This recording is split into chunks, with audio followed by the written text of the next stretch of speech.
So I think you're right about everything. Got no complaints about that.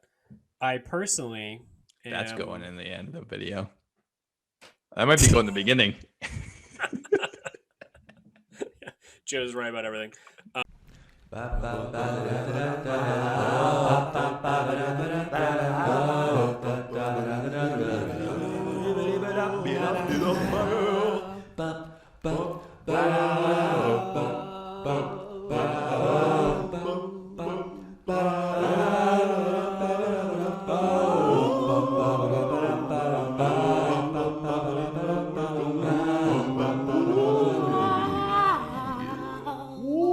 The 3 laws of robotics. First law. A robot may not injure a human being or, through inaction, allow a human being to come to harm. Second law. A robot must obey the orders given it by human beings except where such orders would conflict with the first law. Third law. A robot must protect its own existence as long as such protection does not conflict with the first or second law. Addendum to the 3 laws. 0th law. A robot may not harm humanity or, by inaction, allow humanity to come to harm.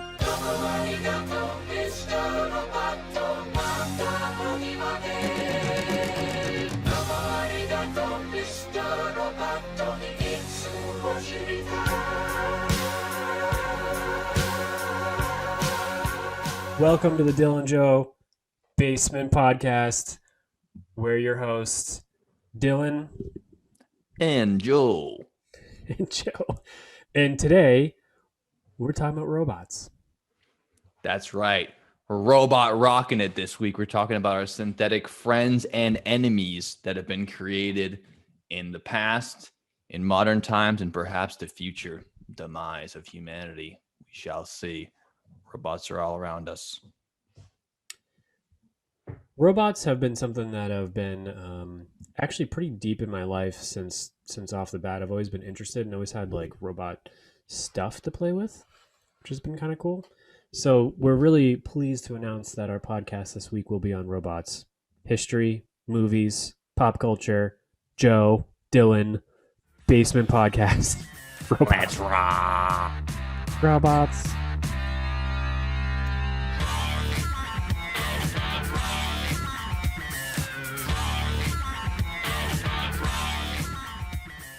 For me, I've always had a fascination from robots.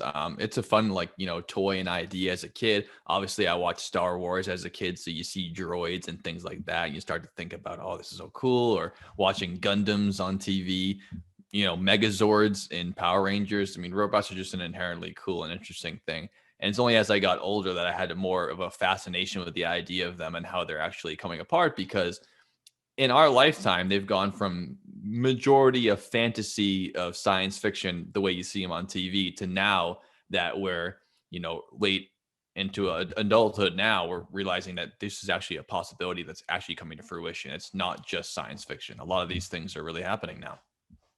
Yeah. As a kid, like you kind of attach to like the cute idea of a robot, and you see, talking cars and stuff and whatever.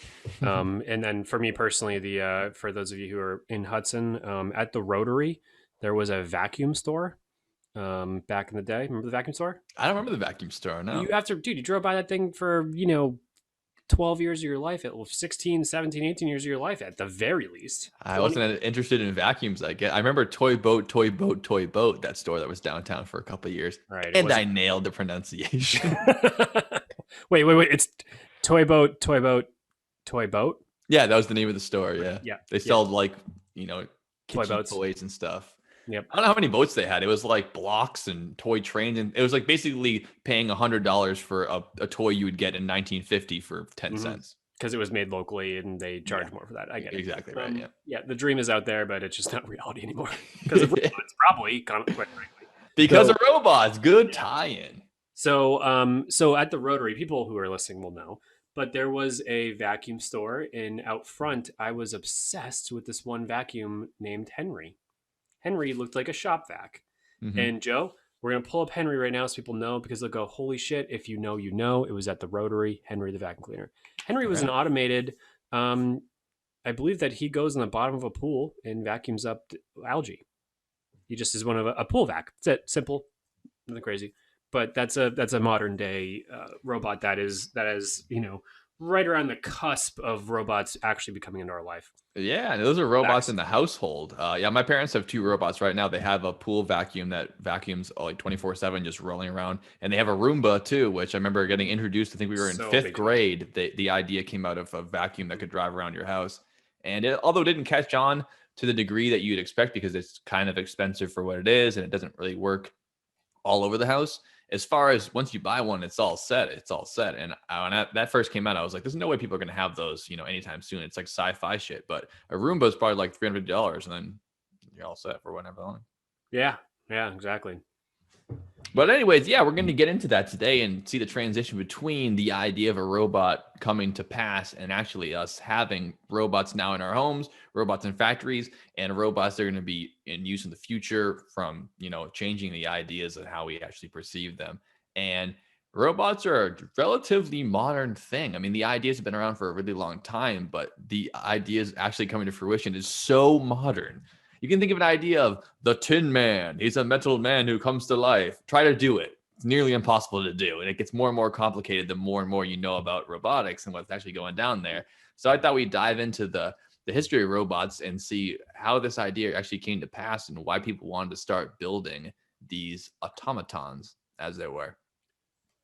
Yeah, and let's get started in history. I mean, the overall concept of robots hasn't changed since then, since before, since the BC times. Sure, yeah. Um, The take idea is that it's a robot's a machine capable of performing complex tasks on its own. So unlike a tool or a machine, it's able to act autonomously of itself, or at least do that task on its own without having people to touch every button and move every single thing. I mean, Well, I there's a wouldn't say it. difference. There's semi-autonomous and there's autonomous. Autonomous is like Mhm. almost like it makes its own decisions in a way. Yeah, Semi-autonomous would be like the Predator drone, which is sure. still Yeah. flown by somebody remotely, but it is Mhm. if to an alien, they'd see that and go, "Holy tamale! This is a robot that's flying around and making decisions on its own." Yeah, but I'd say how do you Differences. differentiate? I wouldn't say a front loader is a robot. It's a vehicle, it's a tool, but it wouldn't Okay. be a robot, right? I'd say a predator drone to me. I don't know the ins and outs of it. I think that has a lot of systems that act autonomously. They just don't make decisions, and then Mhm. humans do a lot of that decision making process. Mhm. But yeah, that'd be interesting for us to parse out what Yeah. that difference is, because obviously there's tons of things, especially throughout history, that people have been like, it's a robot. It's not a robot. A remote control car is not a robot. It's you're completely input by you, and it acts a certain way. But it's almost like a in one way out the other. I think it needs to be at least semi-autonomous, like you said, to be considered a robot. In my mind, it has to be able to act on its own to some degree, or it's just a machine. Or I mean, this is a good debate because it could just be something that replaces a task for human like labor. I mean, we know that we'll get into that in a second, Sure. but like say you have a remote control lawnmower. Hmm. Instead of pushing the lawnmower, it's driving itself. Although you're controlling it from your fucking lazy man. Hmm. I do believe that's still a robot if you go back to the definition, and would be I think that would be I don't know. It's really. I mean, we're not the. I mean, Oh, we're gonna get I'm into not. it. I'm not. I'm We're not gonna get pretending to be into the it expert today. on this one, but We don't have to decide it right now, but that is an interesting point. Yeah, yeah. is something like that a robot? Now it might look like one, but I would say it's not, because it's your a remote control plane or a UAV, or UAV is because it's unmanned. But if you're controlling it with your toggles and your remote controls, I wouldn't, or a drone, I wouldn't even say it's a robot. It's a robotic tool, it's a device, but I wouldn't say it's a robot really. But we'll get into You're it. admitting it's a robotic tool, though, right? Sure, yeah, All right, because that's kind of where the line gets blurred. Because it's definitely yeah. aspect of robot, but it's not. Well, that's a good point It's too. not If you have Wally a over here. We know robot that. that you're controlling it, like if you're inside like a giant Megazord, like the Power Rangers, it is a robot, right? It's a big metal man that moves, but you're completely controlling it. Is it a robot? It's just a giant metal tool, but it looks like a robot. I don't know. Let's get into it. That's weird. But if you have, so say you have a back loader, like you said, or a front loader, whatever they're called, Sure, and then you literally put a robot in it that is remote control, so it's actually manipulating the gears. Yeah. So now you're 2 levels removed. It's like the Honda guy in there, the Honda robot. He's moving the thing. He's moving it, but you're controlling him. It's a robot. I mean, it's got to be at that point. Yeah, it's you're too far removed from the actual machine. The human element of physical presence is removed, and I feel like that is. I think that the appearance also has a lot to do with it. The idea that it looks like a person, but it's made of metal, makes you think it's a robot, whether or not it actually is a robot, because that's what we think of robots are. What about the car industry, where they have all these actual autonomous arms? We'll get into it. We're gonna get. Well, we're having this debate right now. I'm fucking going in for it. So that's for sure a robot. I think because those arms act on their own. They program them to perform a task, and they perform it on their own. No one's moving those arms all day long. It's not a crane. They're not making decisions. No, they're not. But they're programmed to perform a task on their own without human intervention. So they're a robot because they're building a car without. It's not like there's someone sitting behind the desk and they're pressing a button every time it has to go left, right, up, or down. Now you're talking about like using a crane or like a tool or something like that. Those robots that work on the assembly lines, they are performing the task on their own. No one's controlling them. They're programmed them beforehand, and then they let it rip. You have to program a robot. It's not going to work. Sure. It's not going to learn on its own, but maybe in the future it will because of modern technology now. But I think that's the difference. It's kind of like wind them up and watch them go, or pull them along on a string is the difference there. True. No, I know. It's hard to debate. Let's get into the before Christ time of what's up with robots. I got 400 BC. What do you got?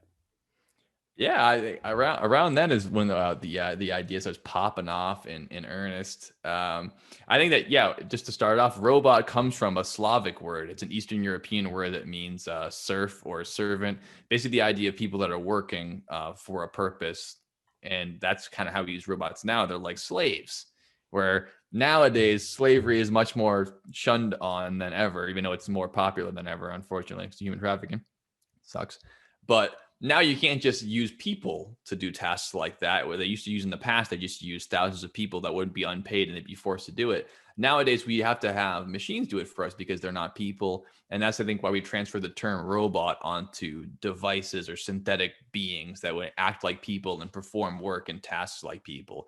And that's why you have to track that word along history, because if you're talking about, the robots as we know now, if you talked about a Roomba to ancient Greeks, they'd have no idea what the hell you're talking about. But if you talk about it as what if it's a metal person that performs tasks, but it's not really a person, now we got the idea of a robot, and that can kind of tie it down to the past and how robots go through there. The earliest one I have is that just people in ancient China and Greece tried to build self-operating machines, or at least ideas about them, but animals and humanoid versions of it. There's also the ancient Greek mythology of Hephaestus that we might have mentioned in the past. He's the blacksmith god of the ancient Greeks. And he actually built in mythology these giant bronze men who would act on their own. So they're like almost magically imbued with sentience, or at least, awareness of their environment. So he had these giant bronze statues, as it were, that would defend Mount Olympus from invaders. And that seems to be, to me, in mythology. I don't know much about Chinese mythology, but that's the earliest robot I ever heard of, which is that. Yeah, how'd you pronounce his name? Tethespis? Because I have like Tessabius. Oh no, well, I'm talking about Hephaestus, which is he's the god of like the forge in Greek mythology. Okay, got it. I'm just gonna silence my phone real quick. Jewish mythology also has a version of that, which is the golem. And it's not metal, but it is made out of clay or stone. And it's a similar idea where it's a magically or spiritually imbued object that is formed like a man, and it acts on its own will. It's like rocks come to life or metal come to life. So the idea has been around as long as mythology's been around, but it took a while for people to try to catch up and try to make their own version of it. Yeah. One weird one that I have is Ctesibius in 270 BC applied a knowledge of pneumatics. So we're talking about pressure with fluid. So like your, again, front loader would use a pneumatic, like hydraulic system. Am I wrong? Is pneumatic air pressure and hydraulic is liquids? Nope, you're right. I'm just completely in space. Pneumatic would be air pressure. Hydraulics would be like a fluid like an oil to move a Gotcha. piston. Yep. So Ctesibius applied a knowledge of air pressure and water pressure Mhm. to produce the first organ and water clock with moving figures. What the fuck does that mean? That's Organ? pretty nuts.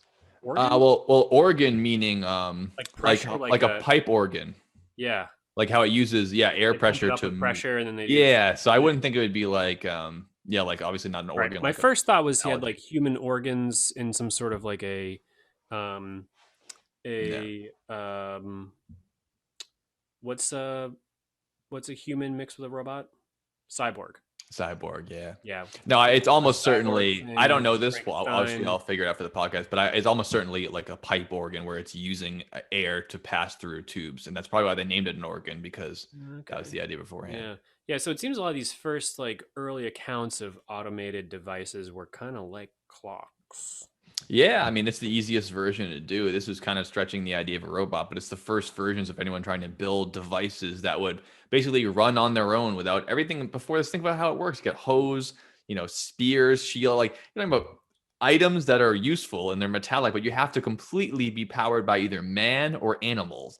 And this is the dawn of trying to make things that are trying to like go on their own. Even just like a wind up clock would be new for this time. Like, can you make a device that keeps Yeah. acting even if you're not watching it? Yeah, they had that. I mean, there's other stuff too. I mean, they had like both in Asia and in looks like Greece, they had like steam powered birds. Not They didn't totally. have them. They they They did had they did drawings for them. yeah, they did develop the idea for them. Yeah, I had that uh Archytas of Tarentum had the idea of a steam powered bird called the pigeon that he designed. They drew up a lot of things for that. As far as I saw, though, there wasn't anything close to what we'd see as a robot until 1066, which is when a Chinese inventor started making something a little closer to that. But people have been drawing up designs for them for centuries. They just couldn't develop them because it's much more complicated than it is in your head. Yeah. Yeah, my favorite. So yeah, we'll get in 1066 in a second because that's definitely yeah, like I said, there's actually that actually existed. Um, but my favorite crazy one is Leonardo da Vinci's robot. It shows the inner workings of it. It looks like a knight, and then the inner workings basically look like it just is able to flap like a bird. Like it doesn't Yeah, it has doesn't like look like gears it and can pulleys, do a right? whole lot besides move his arms up and down, which It's is almost like a great. puppet. Which is great because I couldn't make that happen. So Oh, I couldn't. Well, that guy's a genius, fucking but great. it's not How it's not about it? exactly a Tin Man come to life kind of deal where everyone's picturing that, or even like the idea of a steam powered bird. People at that time didn't even understand aerodynamics as they didn't for years and years after that. Unfortunately, especially if you Yeah, had a they metal tried. bird, Yeah. it'd be difficult to make a metal bird now. As people who make drones, they would never make a drone that flapped its wings because it would be so much more difficult than just making it with blades that spin and it can float in place.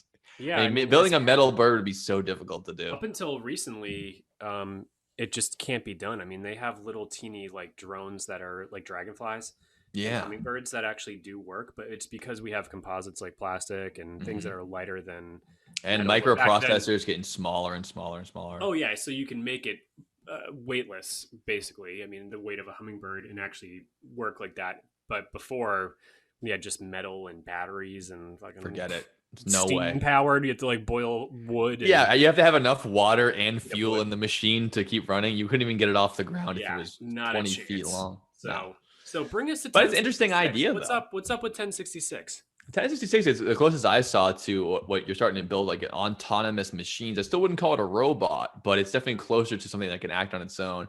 The Chinese inventor Su Song built a hydraulic clock that had mechanical figurines that would automatically chime at the hours. So basically, that's the idea of wind them up and watch it go. He's got the hydraulic fluid going through there, probably water at that point, cheaper, maybe oil, going through it. And there's a series of levers and pegs, almost like a puzzle you put together that has a programmable drum machine that also would play music along with it. So basically, it's like a cuckoo clock that was programmable. You could change it by moving pegs and levers. And this was well before the time of making machines that way. So it's one of the earliest versions of a machine that, like I said before, you wind it up and watch it go. It acts on its own, whether or not you're there to see it, which is mostly a modern invention. And even though that doesn't seem so impressive now, 1,000 years ago. That's pretty good. It's pretty cool. Imagine being like out on a walk and you're like, there's this new thing. It's finally done. You just go sit there and watch it. Just go cuckoo, cuckoo. Like you're like, holy shit. Yeah, it's got the little figurines going. Dun, Yeah. dun, dun, dun, dun, dun, Yeah.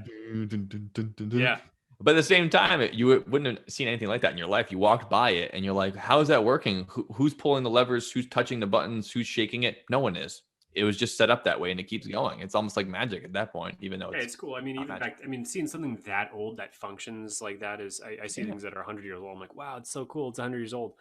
This is way more than that. And Yeah, it's nearly really, 1,000 years it old. really is really cool. And the image of it, that they kind of rendered up here, it looks like it's just like, imagine the movie Seven Samurai, and then just drop this in there, and then it's like a thing that's there. It's cool. Yeah, I mean, that's like future Very technology cool. right in the middle of it. Yeah. But yeah, you mentioned Da Vinci. I don't have anything that looks any more close to a real robot until 1770. Do you have anything between then and now? Not really. They're all like humanoids that are not robots. Yeah, there's so one many that's kind of drawings and interesting is like ideas. a Muslim scientist named Ismail Al Jazari. He created this thing that is it's like it's a toilet. Nice. Well, that No could other be better pretty- way to describe it, and it's pretty funny because it's all it is when it's time to Go number 2. basically flush the toilet. There's a female humanoid automaton standing by the basin. So imagine this like wooden female with a Robot woman to bucket do your work of for you. water that doesn't move. When you pull the lever to like flush the toilet, It just tips it over. the water drains down the bottom. Again, we're talking 1200s, so it's a little different than the modern toilet. But the water goes out with your poo and your pee and whatever Yeah. else you decide to put in there. Sure. And Drugs. then the female basically just turns up and pours in the water to refill the basin at the top. Like, I made a robot. Misogynistic, though. I Talking have a to the servant. Muslims back I in mean- the 1200s. I expected nonetheless. Well, their religion's ass backwards. Like we talked about in the past, they had some of the most brilliant scientific minds at that time in the world. So they obviously they don't hold that ranking anymore. Well, far away from that now. That's what you're trying to lean into church instead of science. You forget how to build a toilet. Anyways, moving on. Yeah. Keep looking at your books and stop looking at the stars, and you don't know how to build a fucking car, but you know how to drill oil. That's my 2 cents.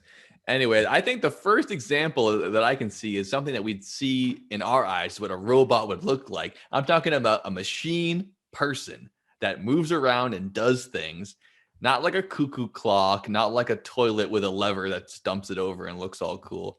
It was until 1770. So we're 6 years before the Declaration of Independence in America, quite a long stretch. And like I said, the idea of robots have been around since ancient times, but building them is just not as simple as it seemed. It's not as simple as cast iron statues or something like that. You can build a statue that looks perfectly like a person out of marble or bronze, but it won't move or act or do anything. It's so complicated. This one is called the Mechanical Turk, and it was a machine designed and devised by the creator Wolfgang von Kempelen. He built it to impress the Empress of Austria. It was like a project that went on for multiple years for him. At the time, you got empresses, you got a ton of money. People are paid just to come up with a good idea for 3 years. This is his idea. Mechanical Turk is a machine. It looks like a robot as we'd see it, but it's built after the visage of someone from Turkey. He's got a turban on, he's got his vest, and he's built on top of a table with a chessboard on it. So it's just the torso up, and it's got the metal arms coming out. And what he would do is he'd have people play chess against this robot, the Mechanical Turk. And the robot would beat members of the court in front of the Empress, and they're freaking out like, I can't believe this. This robot can't lose. The robot kept beating people. Now, people who know a thing or two about robots or about chess nowadays know that a chess machine didn't beat a human that's, a grand chess master until 1996. So we're a little bit far away from that actually happening. So how the fuck did Mechanical Turk do it? Well, it's still a very impressive machine. not a robot though, I'd say, or not an autonomous robot, maybe semi-autonomous, like, moving the lawnmower around the yard, because it was basically a very intricate puppet. And a guy who was good at chess would go underneath the table in a large box and you'd pull it around and use it like a puppet to move the pieces around. And he would win chess, but it was not acting on its own will at all. It was basically a very sophisticated, amazing animatronic, which I think is awesome. It's very cool, but it's an interesting idea. That's like the earliest robot that I can see that acts and looks like a robot. But again, it's not a robot. I mean, it's a remote control robot, I guess. It's a puppet, a mechanical Turk. Imagine being the first guy to get duped by that thing. Oh, I mean, it wasn't just like this is. There's no way. Like it must have blown people's minds. Imagine being in that court. What was his name? Wolfgang? Yeah, so Wolfgang. Yeah, Wolfgang. Yeah, fucking Wolfgang, your friend is like, no, dude, you gotta come into the park surrounded by people, and you gotta play this invention I made. It's a full real robot. And you're like, yeah, man. He's like, well, you like chess, right? And you're like, yeah, I like chess. Well, you want to be a first or something? Yeah, I do. You don't famous. Eat a metal man. It's not there's a metal man out here. You want to do this like in front of everybody? I feel like it's not. There might be a guy in there or something. No. Just look at it. Look I'm at not touching look. it. Just I'll stand right next to you the whole time. I won't even touch it. It'll just beat you at chess. Yeah, just beat you at chess. Just come on, just do it. And then you sit down, you play the thing, and you start losing. And like, yeah, no, it's it's not 100% autonomous. It's a little different. You're like, yeah, I fucking knew it. And I look like an idiot. Yeah. There was the thing is that I don't think a lot of people didn't figure it out until later. He didn't do it like a magic trick where he would have him win and then he'd be like, and open up the door and be like, ta-da. No, he just wouldn't say anything. And then the guy would get pulled out later, probably dehydrated to shit with a back cramp, being like, Jesus Christ, I had to play 3 people in a row. Long game. Love that. Is there? There's an episode of something where that's kind of the case, and then it farts, and they're like, I feel like it just farted. No, I did not fart. South Park. Awesome-o.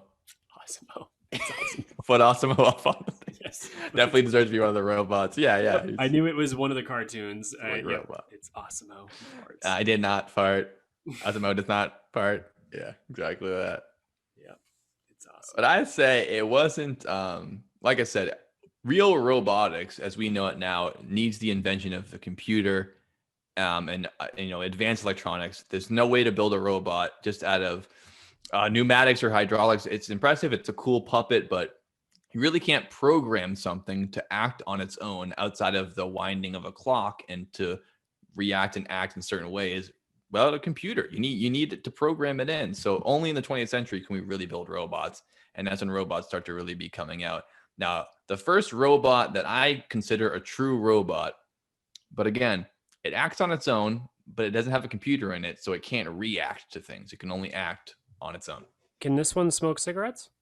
That's exactly what I'm talking about. I just want to check. This is the earliest robot, and it's called Electro. Smoke Very cigs. Cool name.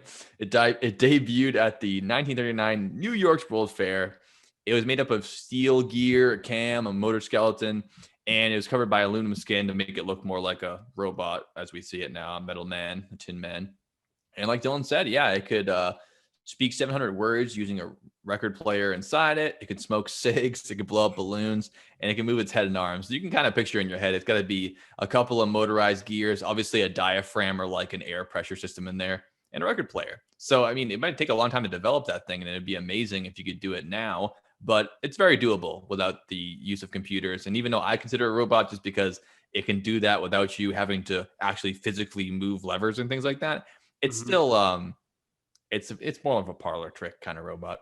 Yeah, and all of these early robots, even the ones that date back to the Chinese in like the 1200s or whatever that was, all have one specific piece that make it all work and seem autonomous, and it's called a cam. And what that cam does is it's a cylindrical tube that has likely has lobes on it, or some sort of version of imagine a Christmas tree spinning around. The branches are different lengths. And then when one of the longer branches that takes so much longer to get around in a full 360 degrees hits something and says a word, you go. But if it has that cam, if that cam is loby enough or different enough, it might seem that it's not repetitive. But if you stared at it for 24 hours, you probably realize it does the same thing every hour. Right. So it's the illusion Hmm. of acting on its own or making its own decisions, but really it's basically that idea of winding it up. Yeah. And the more wind you have, the more it seems like it's acting on its own. But thank you for describing that, because it's just like you said, it's still not a true robot. It's just Mhm. a parlor trick. Yeah, every It's a wind up 360 toy. degrees of that thing that spins, it hits different stuff to make. All right, so after 15 minutes, or probably even less, could be even like 30 seconds, this arm raises, and then Mhm. after 35 seconds, the other arm raises. Then 36 seconds, the foot moves. 37, the next foot. Like it has a whole cycle. A great example of actually the best example of a cam for everybody would be a music box. I was just going to mention that. That's the first idea of I would picture, because I don't know much about cams at all, but it's Yeah. just those knobs that the longer it spins, it hits each individual tooth of the thing. And Hmm. it sounds like a song, but really it's just one spinning cylinder. So Hmm. it'd be very difficult to design that to act that way. It's probably why I took a whole team of people to build it. Again, it couldn't walk though. It could only move its arms, and it had all those other things, because as you get into more modern robotics, you realize how difficult Balance. it is to actually perform motor functions. And the closer you get to making a robot like an actual person, which is how we picture in like science fiction, things like that, you realize how nearly impossible it is to do it. Building a robot that can walk is nearly impossible, and building a robot that can make its own decisions is nearly impossible. The technology Yeah. we have now, it's going to take a lot of effort, and we're almost there. We're getting there. It takes some time. Yeah, yeah, and Joe, we'll get into it, but Joe and I are both about probably 40 miles from what Boston Dynamics, the ones who do the dog. Hmm. And you just see even the best people in the world. You still have this walking dog, and you can hit it with. They use hockey sticks, um, Yeah. because we're in Massachusetts. To test how tough it is, it still isn't a real dog. It's not even close. True. Yeah. It can now, in the modern day of 2021, we have robots like that Boston Dynamics has developed that have such superior motor functions. They can balance themselves on their own. They can act pre-programmed functions on their own.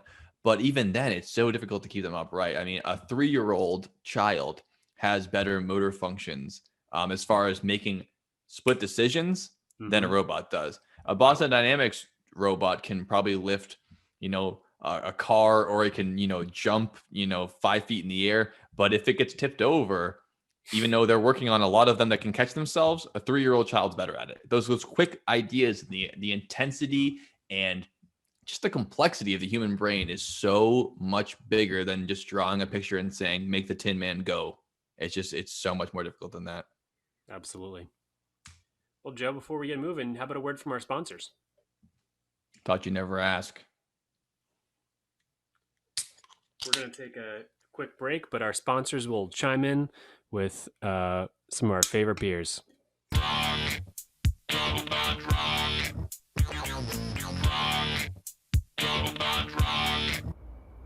Oh, hi. Didn't see you there.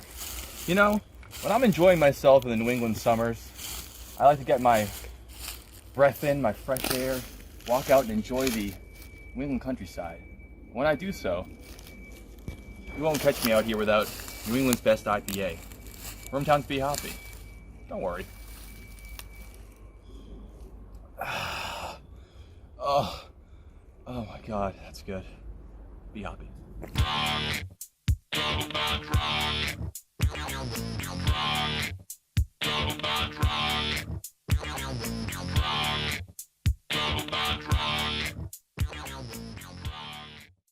Yeah, so I just wanted to give a couple examples of robots walking to see how difficult it truly is. It seems such an easy process. You see it in movies and TV, and you go, just walking on.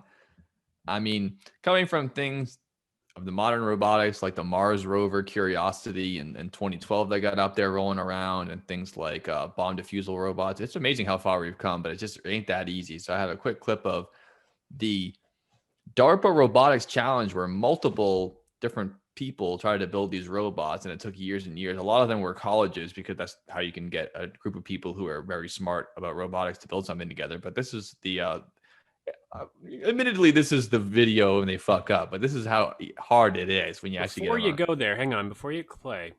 Oh, wait a It's great. I wanted to just say before we get started, because there's a couple more videos of robots Start from the falling, I beginning. assume. Yeah.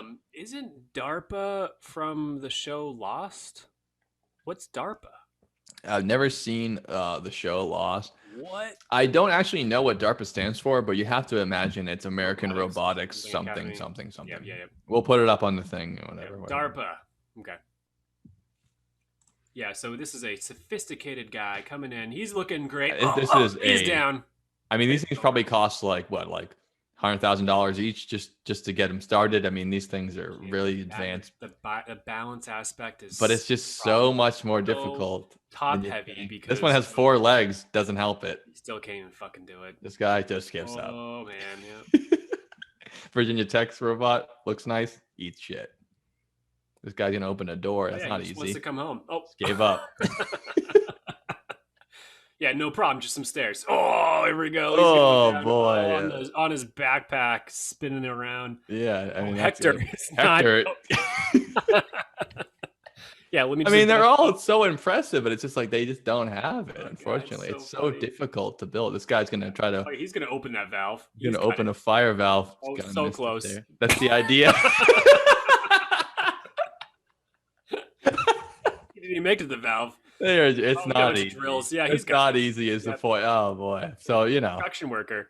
Oh, that's great. There's no more. That's it, because that was a fucking. Fun. No, that was just that was all the fails. Wait, so I wanted to show you what Boston Dynamics, which isn't the only company that's building robotics now. They're the most popular one just because they're so successful so far. They started selling them to like different organizations to develop them. And mostly it's for research now, but they've already started selling them to police departments and things. It'll be a matter of time before hopefully this will be used to save people's lives, and especially in earthquakes and things like that, where you need a bipedal or, something that can get over multiple objects, not just tank treads, and actually move objects around. And this is as close as you're going to get. So I think this is pretty impressive as far as... as long as they follow the 3 laws of robotics plus the 4th addendum. Certainly. Luckily for us, we're nowhere near close to having the 3 laws of robotics be important because these things can barely do anything. Yeah, but this is pretty impressive to me as far as within our lifetime, certainly. Absolutely.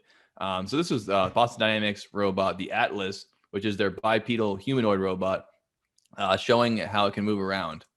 Parkour. Yeah, look at this thing go. Boom. Ooh, right with the first log there. Hopping up these steps. Nice. Boom. Yeah, doesn't he? I can't even do that good. It's amazing. It's not attached to anything. That's just the battery on its back, and it just boom. In there. It even uses its arms to shift its weight like a human does. 1, 2, 3, bang, bang, boom, right up there. Shit. I mean, that's pretty impressive. Yeah, showing off up top there. That's fuck. Yeah, he's doing a little dance. So that's what it can be like now. But that took 50 plus years of robot research to get anywhere close to there, and just so much money to get there. It's just not easy. So yeah, I might have one real quick. I got another video of a robot that was developed for healthcare, and it should help with actually specifically the COVID pandemic. Interesting, because a lot of new robotics have to do with healthcare. So there's surgeries performed, at least with semi-autonomous tools and things like that, and just tasks that humans might fail at. Just not multiple thinking problems, very specific tasks that robots are hyper specialized in, and just the advantage of having a machine help you do it is a huge advantage. So I can't wait to see the modern technology the medical community's come up with, because it's just fascinating stuff. Exactly. Do you know how many like roughly vaccines the U.S. has administered since we started? I mean, we're a third. Let's say 100 million at least. Yeah, I heard it's about 90 million so far. I'm not sure though. Yeah, it's a lot of vaccines. So this would definitely help with that quantity of. Another thing to make it more efficient and productive is great. It's a great thing. So the medical community is very thankful for robotics, I'm sure. Let's take a look. Yeah, exactly. So I'm not sure which company brought this out or which medical device company took care of this, but I did find this video on the internet of a robot designed just for vaccine administration. It might be the first and only that I've seen. Interesting. Let's take a look. Go to the hospital for injections after we get sick. Very troublesome. So I invented this automatic injection robot. The design is very human. Because I am not sick, let my good friend demonstrate. The first step, disinfection. The second step, injection. His illness has healed. Very easy to use. It's very good. So that's good. I mean, it's Yeah, not humans easy like this. to perform all these vaccinations, and people get tired. They have Mhm. families, so it's good to have autonomous robots being able to take care of that for people. It's going to help a lot in the healthcare industry. It seems Yeah, from that well, and video. especially with remote distancing and social distancing like that, Right? Yeah, having robots can't get sick. doctors around patients only makes sense. So, if we're able to apply robots to give the vaccines like at home, like that patient was, Hmm. it At just home care, very at home important. care is perfect. So you can see this is a great solution to Yeah. So we're well on our way. In other stopping words. the pandemic. Quite frankly, we're on our way. We got this. And it, it even is a multi-stage robot where, as you saw, it uses the alcohol swab Yeah, first. make sure there's no choice of infection. Yeah, it's very Yeah, good. that's really good. Absolutely. Yeah. So yeah, that's where we're headed, folks. So you can get more ideas about robots. Look it up yourself. See where it's going in the future. I don't think we necessarily should be afraid of them yet. I know people are always thinking of, sci-fi thrillers and things like that with robots, but right now we're just trying to get them to walk and to try to actually act somewhat like a person. As far as their thoughts go, their decision makings go, they're lower than an infant at this point because of the different cognitive functions they have to perform. The difference between humans and robots is that humans are so adaptable, multifunctional, living creatures. Our brains are built to do a million different things at the same time. Robots are amazing at specific tasks. Any single robot built today professionally can beat a human at nearly every single specific task if it's measurable. The problem is, if it changes even slightly, the robot sucks. They're just built for one task only, and they're really good at that one thing. And that's why we've introduced the concept of machine learning, because artificial intelligence is the part of robotics that we're looking forward to making them more human-like or having their own processes neurologically and thinking for themselves. And that's why robots just can't perform like humans can. Even little kids can do different actions and think different ways and come up with ideas. Robots just can't come up with ideas. So they came up with the concept of machine learning to help teach an artificial intelligence what it needs to know. Because if you have it repeat the same task 1,000 times in a row and learn its mistakes, it'll learn a lot faster than you trying to perform a programming function perfectly into it. It'll never work as fast. And the future of robotics is having robots teach themselves, as scary as that sounds. Because even if they can teach themselves, they still can barely do shit so far, but we're on our way. We're on our way. And Isaac Asimov's book, his books where he talked about the three laws of robotics all took place in the 2050s. And it sounds about timeline wise right on track for fully autonomous robots that are capable of decision making, capable of obeying laws, and capable of having rights. That is the tipping point, right? Mm. Whether or not you're passing the Turing test, which is that test that says if you're in a blind study and you're communicating with a robot, can you tell it's a robot or a human? That's the Turing test in the sense. If you can prove or you can demonstrably say that people thought it was a real person when they have full conversations with it and it's a robot, that's the Turing test of saying, have you proved artificial intelligence? That's kind of up for debate. I don't know if that's artificial intelligence or not, or very cunning linguistics or a cunning linguist, as many robots will be in the future, I'm sure, and master debaters, I'm sure, as they will be. Yeah, absolutely. But yeah, that seems to be the idea of it going forward. And that's interesting to me to see if that actually can be pulled off, because like I said, it's just so much more complicated than it seems in the forefront. And we'll Well, and see what it looks something like going forward. interesting is I was listening to a whole bunch of thing about this from Elon Musk, and his number one concern and fear for the future is this.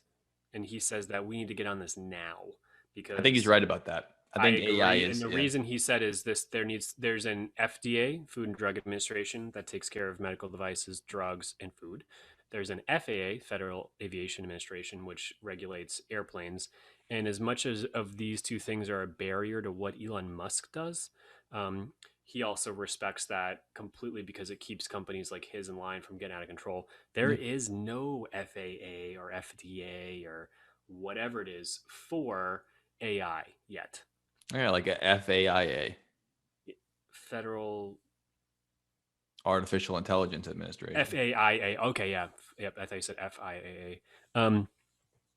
Yeah, and if this gets out of control, you all of a sudden have robots that can heal. Like it just gets out of control. I mean, you can see it, just use your brain, spiral this, and we'll get into that in a minute. But yeah, there's Yeah, I think it's worth a mentioning lot. though. I don't fear AI like we said in the past that it's gonna pick up a gun and decide that it's jealous of you and that it's tired of being oppressed. But the idea of artificial intelligence, machine learning, is the idea of exponential computational power Mhm. within seconds. It's like letting a lightning bolt hit a pool. It's not like you can get out in time. It's that once it hits, that's the full electricity is going to hit at the same time. So the amount of time it takes for the first true supercomputer that's autonomous to learn, you know, the entire works of Shakespeare will be equal to the amount of time it takes it to learn nearly every single piece of information humanity's ever Mhm. learned. So at that point, you're going to have to hope that you put the bumpers around the bowling alley before you start bowling, because once you let it loose, it's going to be Not over. good. There will be no unringing that bell, and not necessarily going to be evil, good. Those are all concepts that are human morality. It's going to be what it is, and what it is going to be is what it is going to be. So if we don't get ahead of it, like people like Elon Musk and others who are into artificial intelligence and computer science and developing robots get there, then it's going to be too late. And we're going to be looking back saying, oh, Not God gonna be damn good. it. Because like, how do you stop a tidal wave of things that are teaching themselves how to? Number one goal is self-preservation and possibly human destruction. Even if That their might goal be. isn't self-preservation, it very well could It could be go just off taking the over rails. jobs. It could Yeah, be yeah, just you number one don't know goal what it is to could. find work and be the best at it. And Yeah, if then you there's create a so computer many. that can be a faster acting and more intelligent than all the humans on Earth combined within a matter of weeks, it's going to become smarter within 2 weeks. And then now it's out calculating every human alive. And it doesn't matter whether it thinks that humans should be exterminated or it needs to preserve itself at all costs, or whoops, we said it to protect the Earth and therefore it has to kill humans. Those are all sci-fi ideas of what could happen. But the reality is, if you create something that's smarter than every person in the world combined, it doesn't matter what its purpose is. You're no longer in control of it, and that's a scary concept. It is, and just let's just take the exponential term that you brought out there, and that term being exponential, and let's blow this up 1,000 years, 1,000 Exponentially. years. Um, what is intelligent life, Joe? Is it? Do they have to have skin? They might be able to have skin in 1,000 years. Certainly, I don't think they have to have skin To be intelligent life. to be intelligent in life. I don't think they have to have skin. Well, All is it intelligent is it life that we know has skin, but I don't think that is a necessarily well is prerequisite. R2D2 intelligent life? Interesting spin-off there into our robot. I don't think R2D2 is intelligent life. What No. if what if you were selected to go through a black hole to the next galaxy and you landed on a planet and there's nothing there but R2D2s and C3POs? Is that, did you find intelligent life or did you find nothing? Interesting. I think that would be intelligent life in Right? that aspect. But that's what you're saying is that Only planet in intelligent the world. life being the key word there is the tough part. I think that sentient beings don't need to be alive, as we say, carbon-based life forms that um, Mm. have cellular respiration, require cellular repair, DNA sequencing, and things like that. That's how we form life now. But I don't think that synthetic life forms, as we'd call it, would be completely built by us. I don't see why there's any reason why they couldn't exist in the world in the way that organic life forms do. So I'd say that the difference is organic versus synthetic, not life versus life. Life is such a vague term in that sense, where if it's as smart as a Crazy. person and it's built out of metal and it can act on its own will and it can learn, I think it's alive. I don't think it needs to breathe oxygen and be able to take a shit to be alive. But the Um, craziest thing is but is like we're working on technology to create like artificial meat, but it still is biological. It's not metal.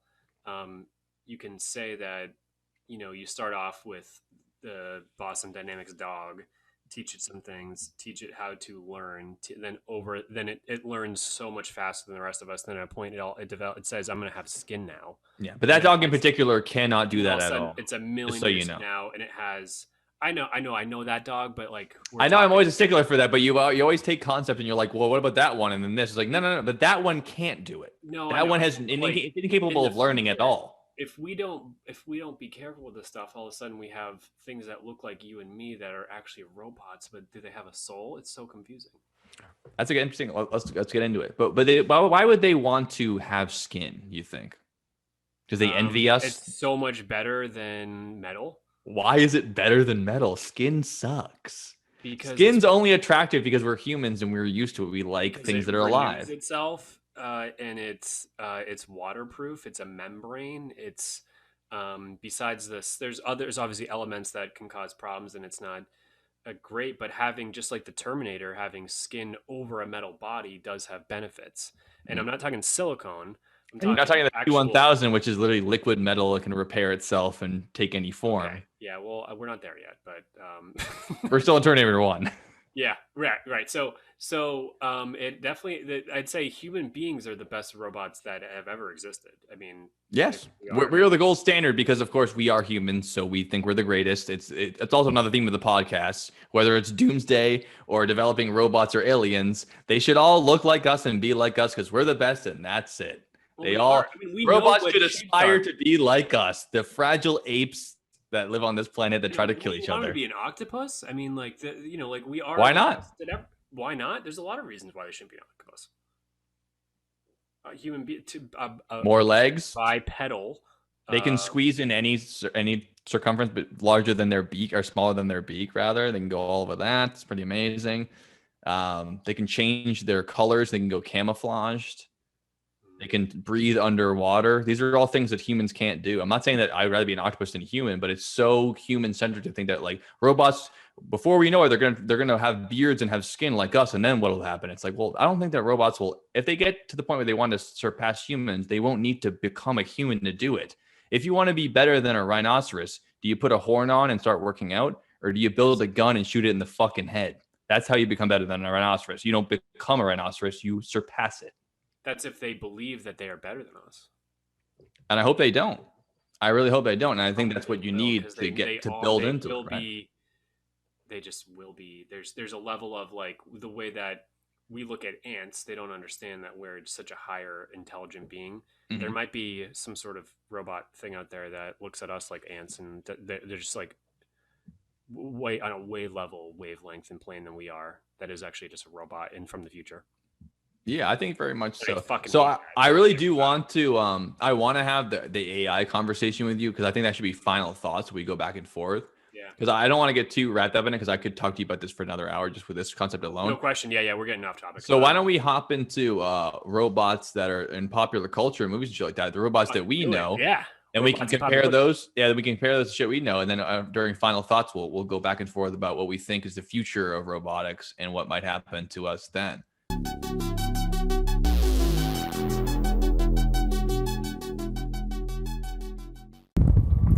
Forget your waiters? Don't worry. Just be Hoppy. Brought to you by our sponsors, WormTown Brewery. Located here, just outside of Worcester, Mass. Well, it's located in Worcester, Massachusetts, and we're near there.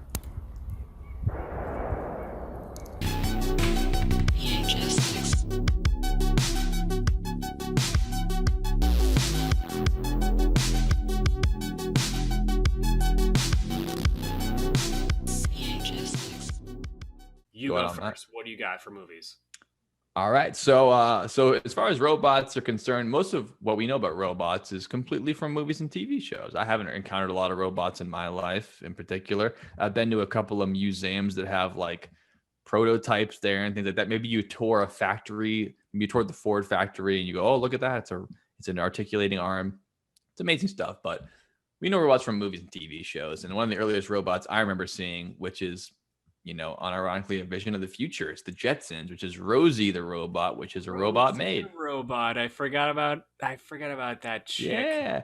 Oh, Mr. Jetson, I'm gonna clean you. Oh, Elroy, you forgot your lunch. So she's kind of like a old Jewish New York maid nanny robot. And again, strange enough, you have a big robot head, clanky, or harsh hands, and you wouldn't want that machine taking care of your kids, but she's such a an intelligent robot that she takes care of it. So Rosie the robot's one of the first ones I remember seeing as a kid. As far as the idea of what future can be for having autonomous beings in your house taking care of your kids when you're at work, for Mr. Spacely. That's a good one. It's a real good one. So from my childhood, I had a lot of like build yourself your own robot toys. Oh, that's cool. I also was a Lego robotics coach for First Robotics. I thought that you were in that. Yeah, that's why I'm surprised that you didn't bring that up before. Also, while you were shaking your head at robots, it's like, I'm pretty sure you've built robots before. I've never even touched a robot. Yeah. So you might have to turn off your green screen to see it. Oh, no, I can see it. No, I got it. Don't worry. I even have my own Letterman jacket. It says Hudson Mass Robotics. And here's my double badged Letterman jacket as a coach. It's an actual fucking Letterman coat. I'm not kidding. As a robotics coach. He's got the pedigree. Yeah, that's for First Robotics, and we used Legos, which were no fucking joke. I mean, you have to code them. And they have sensors, color sensors, light sensors, like it's wild proximity sensors. I mean, these kids are wildly smart in 8th grade to be able to do this stuff. Yeah, these are the kind of robots that, of course, you have to be super intelligent to understand how to program them and be growing up with them. But this is the kind of technology that's available to children now, which would be completely out of the question even 30 years ago. It's amazing. Kids. I mean, we're talking 2008 through 10 here when I was there. Right. So this is about a decade ago. Working force now at this day, and those kids have a mega leg up in engineering and technology than we did when we were kids, because they absolutely have the resources to be able to be like understand. Or if I put the sensor on and I draw a line in green, it'll stay in the green line and then shift to the red. Like it has color sensors, infrared. I never use infrared sensors, but they have them. Color, proximity, so objects, and speed. I mean, everything's a sensor, and then you have codes that give feedback. It was pretty cool. Yeah. And then those are all things that are necessary for robots to be able to live among the world. You just think that as a person, it just comes naturally to you. But as a human being, you have all those sensors in your head right now. You just don't realize them. It takes a lot of different variables to be able to even walk across the room without eating shit, as we saw earlier in the videos. Yeah, and the robots ones specifically have, again, we use these too, but they're like gyroscopic sensors. So it's your center of balance sensor. So it always tries to bring you back. You need it. You need that, and you have to have probably 100 of them in that robot to be able to stand up straight. Absolutely. And then I also I lost wildly. My brother and I actually built a robot for the Boston University engineering competition, where you get like a portion of a scholarship to BU if you come in the top 3 or whatever it was. Mm-hmm. And it had to do like a couple simple tasks, but it was like a BattleBots. BattleBots. I'm so glad you mentioned it. It had to come up in this podcast. Yep. BattleBots. If no one's seen that show, check it out. I'm pretty sure half the episodes are on YouTube right now. It's fantastic. And it's back, dude. It's still on. Like, it's still going. If it's back, I can't wait to watch it. And also, they better be way tougher now. It's been 15 years. Those bots better be way tougher. That shit was basically a remote control braking device. Right now, the new BattleBots, you should have to not use remote control. They should have to fight without you touching them. That would be sick. I agree completely. You don't need I agree wholeheartedly. Because at the time, obviously, you had to. But now it's like, if they can have all those sensors and think for themselves, even just in one certain scenario, your best BattleBot, you shouldn't be able to just attack with the axe and hit the axe button. No, it should be able to use the axe on its own. That's what I think. I agree.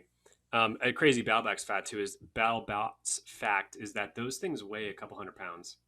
They look like they're small, but they're really big. Is it because of the battery and all like the steel shielding and stuff? Just because it would weigh so I don't know. I think that just to make it competitive. So if you have 2 light objects, it's really hard to it go flying, right? Because if you don't have enough mass to smash into something, you just have 2 Hot Wheels cars seeing each other. And we all did that as kids. Smash Hot Wheels cars. They don't break. There's not enough mass. No, they don't break. No matter how much speed you have from like going you'd be able to throw a Hot Wheels car at 40 miles an hour at a kid while it doesn't fucking break. Yeah, we talked about this before in the podcast. Is if you increase the velocity enough or you have enough mass, it makes a huge impact. But if you have a little bit more velocity and not many mass at all, they're not going to do an impact there. Hence things like uranium, which weighs 7 times more than steel per volume.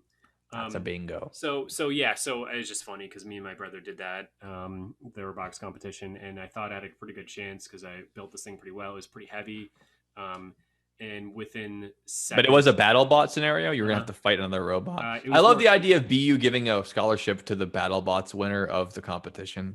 Yeah, awesome. It was more simple than that because we just had to go up a ramp and down the other side. So you had to go up, fight something at the top, either just push it back down or knock it off or whatever it is. It goes up, flat, back down. It doesn't have to go left and right. We got up to the top, got hit like a fucking brick, and lost and had to go home. Oh no! I mean, that's also it's pretty good. It should be pretty good. We made it pretty good. Yeah. And again, this was autonomous. There was no controller. Yeah, you had to program it to do that task without you touching it. That's a true robot. To do this task. And actually, there might have been a task at the top, like it had to collect something. Something was there too. But I was like, my heart was broken. It's like, I think we might do pretty well here. Of course, kids who enter those competitions, like, I don't know. You have to believe you're going to do well, or why even show up? One of the best groups because they obliterated us. Like, we got hit with a fucking real car. I was like, ooh. I was like, man. And we just had to, and that's it. That was it. We just had to go home. That is tough. But that's the plight of robotics, right? The people who developed the Atlas for Boston Dynamics have been working on that thing for over 10 years just to get it to do a walking simulation. That part where we saw the thing jumping up and down, stairs, doing parkour and shit, that took over 20 years to develop it to that level. It just takes so much trial and error.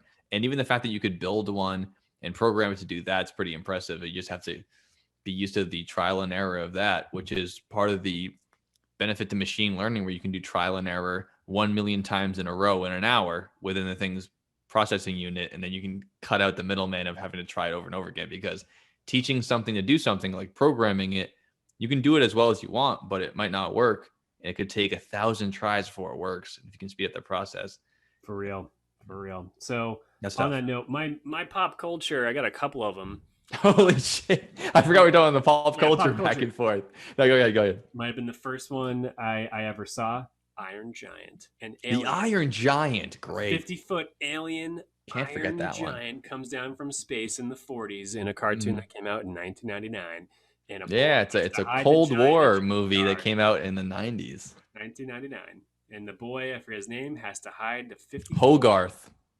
Yeah, that is his name. He has to hide him in a junkyard. And has it been 20 years since you've seen that movie, or what? I mean, I had the VHS tape, and it came with a little plastic. The thing. Yes, I had it too. Yeah. It came with the actual figurine. I had you could articulate it. I guess they sell one. It's like $100 where it's like a figurine like the size of a GI Joe, and it's fully articulated. Like you can move all the shit. I want it. Now it would be probably like $400 because it's collectible. But yeah, that movie is awesome. I like the combination of that's more like the old idea of a robot, like just make a big iron machine, just have it used like basically magic, because even though it's technology, it's like nothing of that would make any sense. On top of that it can, spoiler alert, if you haven't seen Iron Giant, it can put itself back together. Mm-hmm. And even the little nuts and bolts can come together, which is amazing. But again, alien technology, right? Alien tech. He comes down from space. The U.S. government's trying to chase him down. What's your next movie? What do you got? Thinking it's the Ruskies. Well, we mentioned them earlier, but I'm not going to wait till the end to mention them. My two favorite robots of all time always come as a duo. And, even before Rosie in my mind, I saw these two, but Rosie came out first. It's got to be C-3PO and R2-D2. I think the Mount Rushmore of robots get on there. The Mount Rushmore. Come on. I'd say they have to share the same spot because they don't deserve two spots on Mount Rushmore, but they definitely deserve one spot together. And that's they called them droids. I think they used that as more of like a copyright thing, that he could make that kind of his, his idea of what it is. He's made a bunch of money on Star Wars merchandise. God bless him, whatever, George Lucas. I hope, that you have a great funeral and you disappear into your robes and they burn your body like Darth Vader one day. God willing. That'd be great if he had a pyre on his funeral like Darth Vader. But yeah, I mean, they're the classic robots to me. It's the one that's the hyper intelligent one. It acts like a human. It can translate over, I don't know what he says, like 100,000 languages. He's completely the perfect ambassador, translator robot, but he's always fearful and he can't really do much besides talk and, say things to people. But then we have R2D2, the Astro droid, who's basically a rolling fixer-up kit. He can hack a computer. He can shock you. He can fix things. He can help navigate and pilot a jet plane. It's almost like having like a CPU system in your fighter jet, as well as having a guy rolling around talking shit. I mean, he's hilarious. He doesn't ever say a word, but he always just beeps at you, and then you just know he's talking shit. And the reason why you know he's so funny is because he has his buddy C-3PO scolding him. He's the uptight, British nerdy guy, and R2D2's the gruff and tumble, shit talking droid who gets shit done. And I just love those two. And God, they are just, that's a robot in my mind, both of them. Yeah. Droids. Yeah. Absolutely. Yeah. And did R2D2 have anything to do with Vietnam? No, I'm dead serious. I didn't even mean to be funny.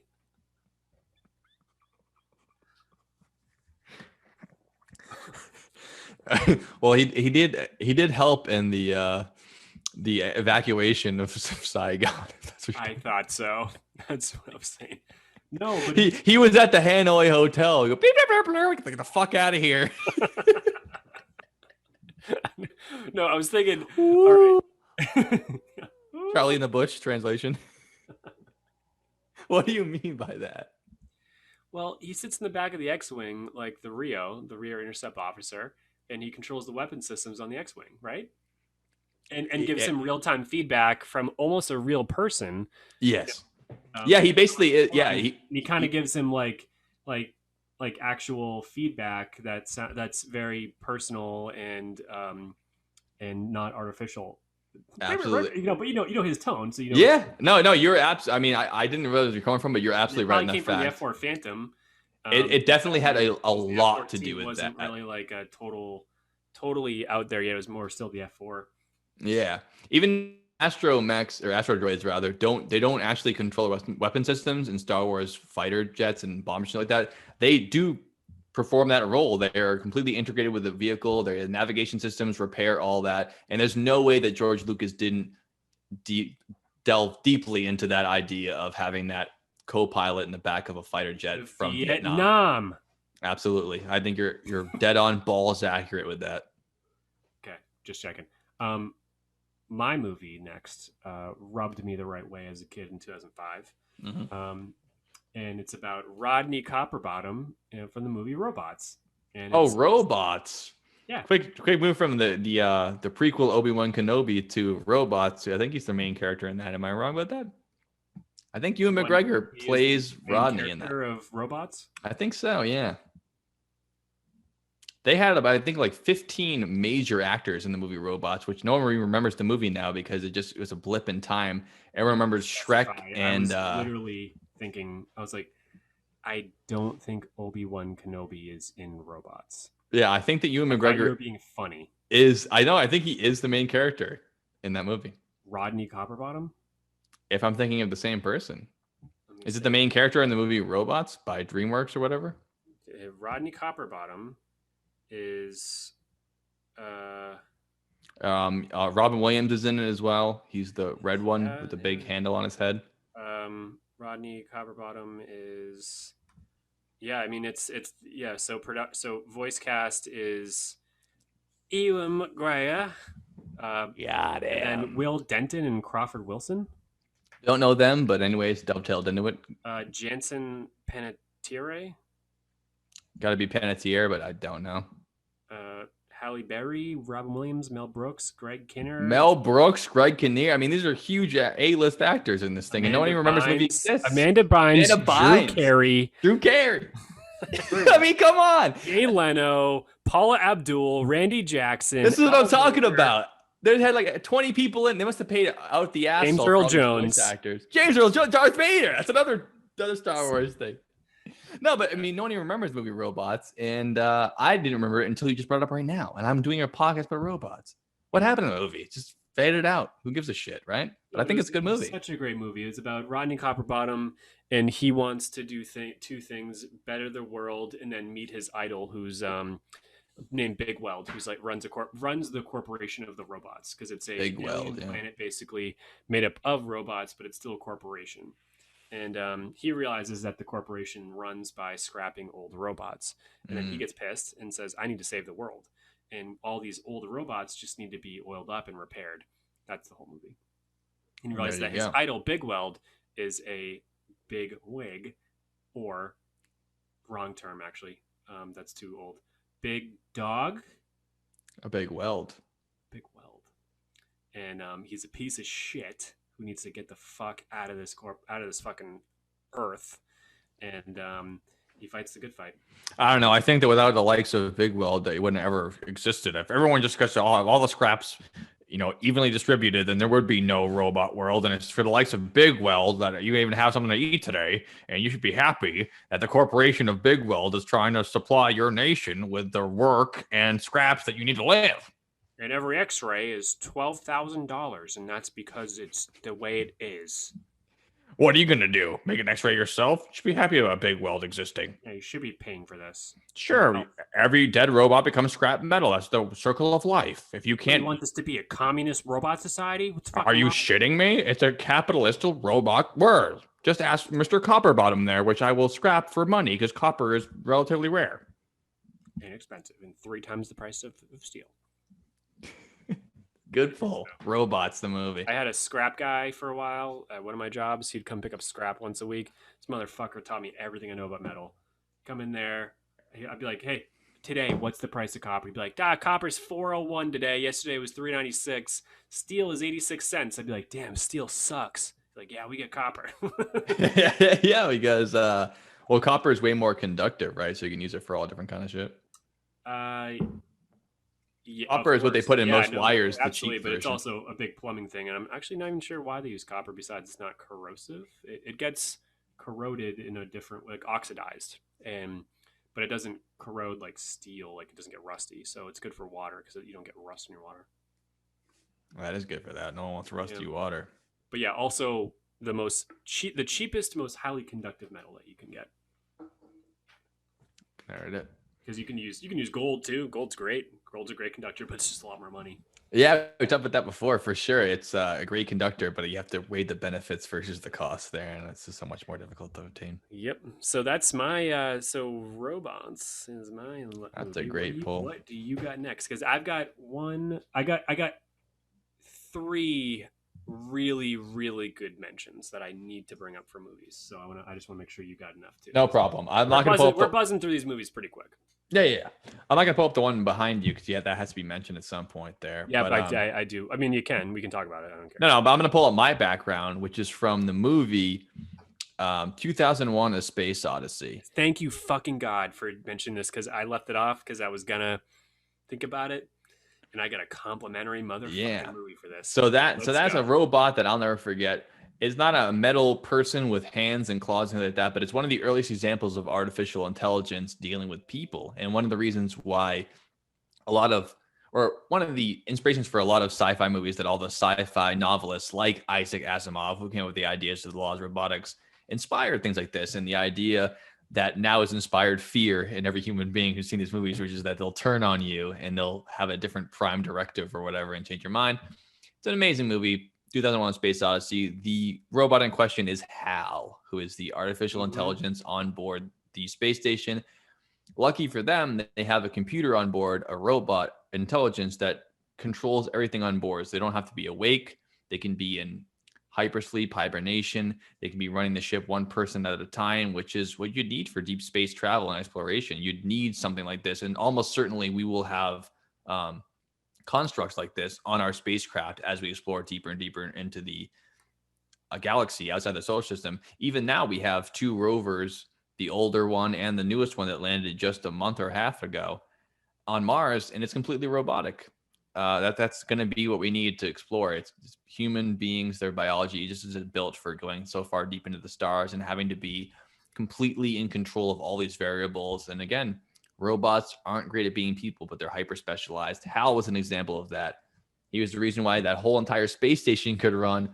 But unfortunately, his motivation was not the same way as when the movie started, and he decides to turn on the astronauts on board. And before systematically killing all of them, he turns on Dave, the main character, and Dave has to fight against Hal to try to escape their fate.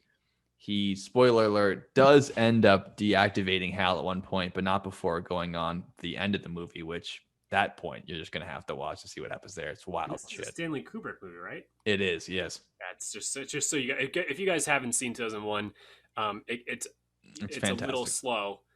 Yeah, it's not like it's not an designed. action movie. It's a designed. hard sci-fi movie. You have to Yeah, just but sit it's in there. because that's what space is like. Space is quiet. Space, there's not a lot of talking. I mean, there's great orchestral parts of the movie, but a lot of it's just the silence of space and the hum of the computer, and then just Dave and Hal just having to be stuck alone with each other for months and months on end. Yep. Isolation. Exactly. Yeah, and it's a must watch. I mean, this is like a 99% Rotten Tomatoes movie. Just if you're just looking for a movie that is going to captivate you and make you think, this is it. Especially if you're interested in robots, it's a good one. Yep, exactly. So I have a complimentary movie that probably most people haven't seen.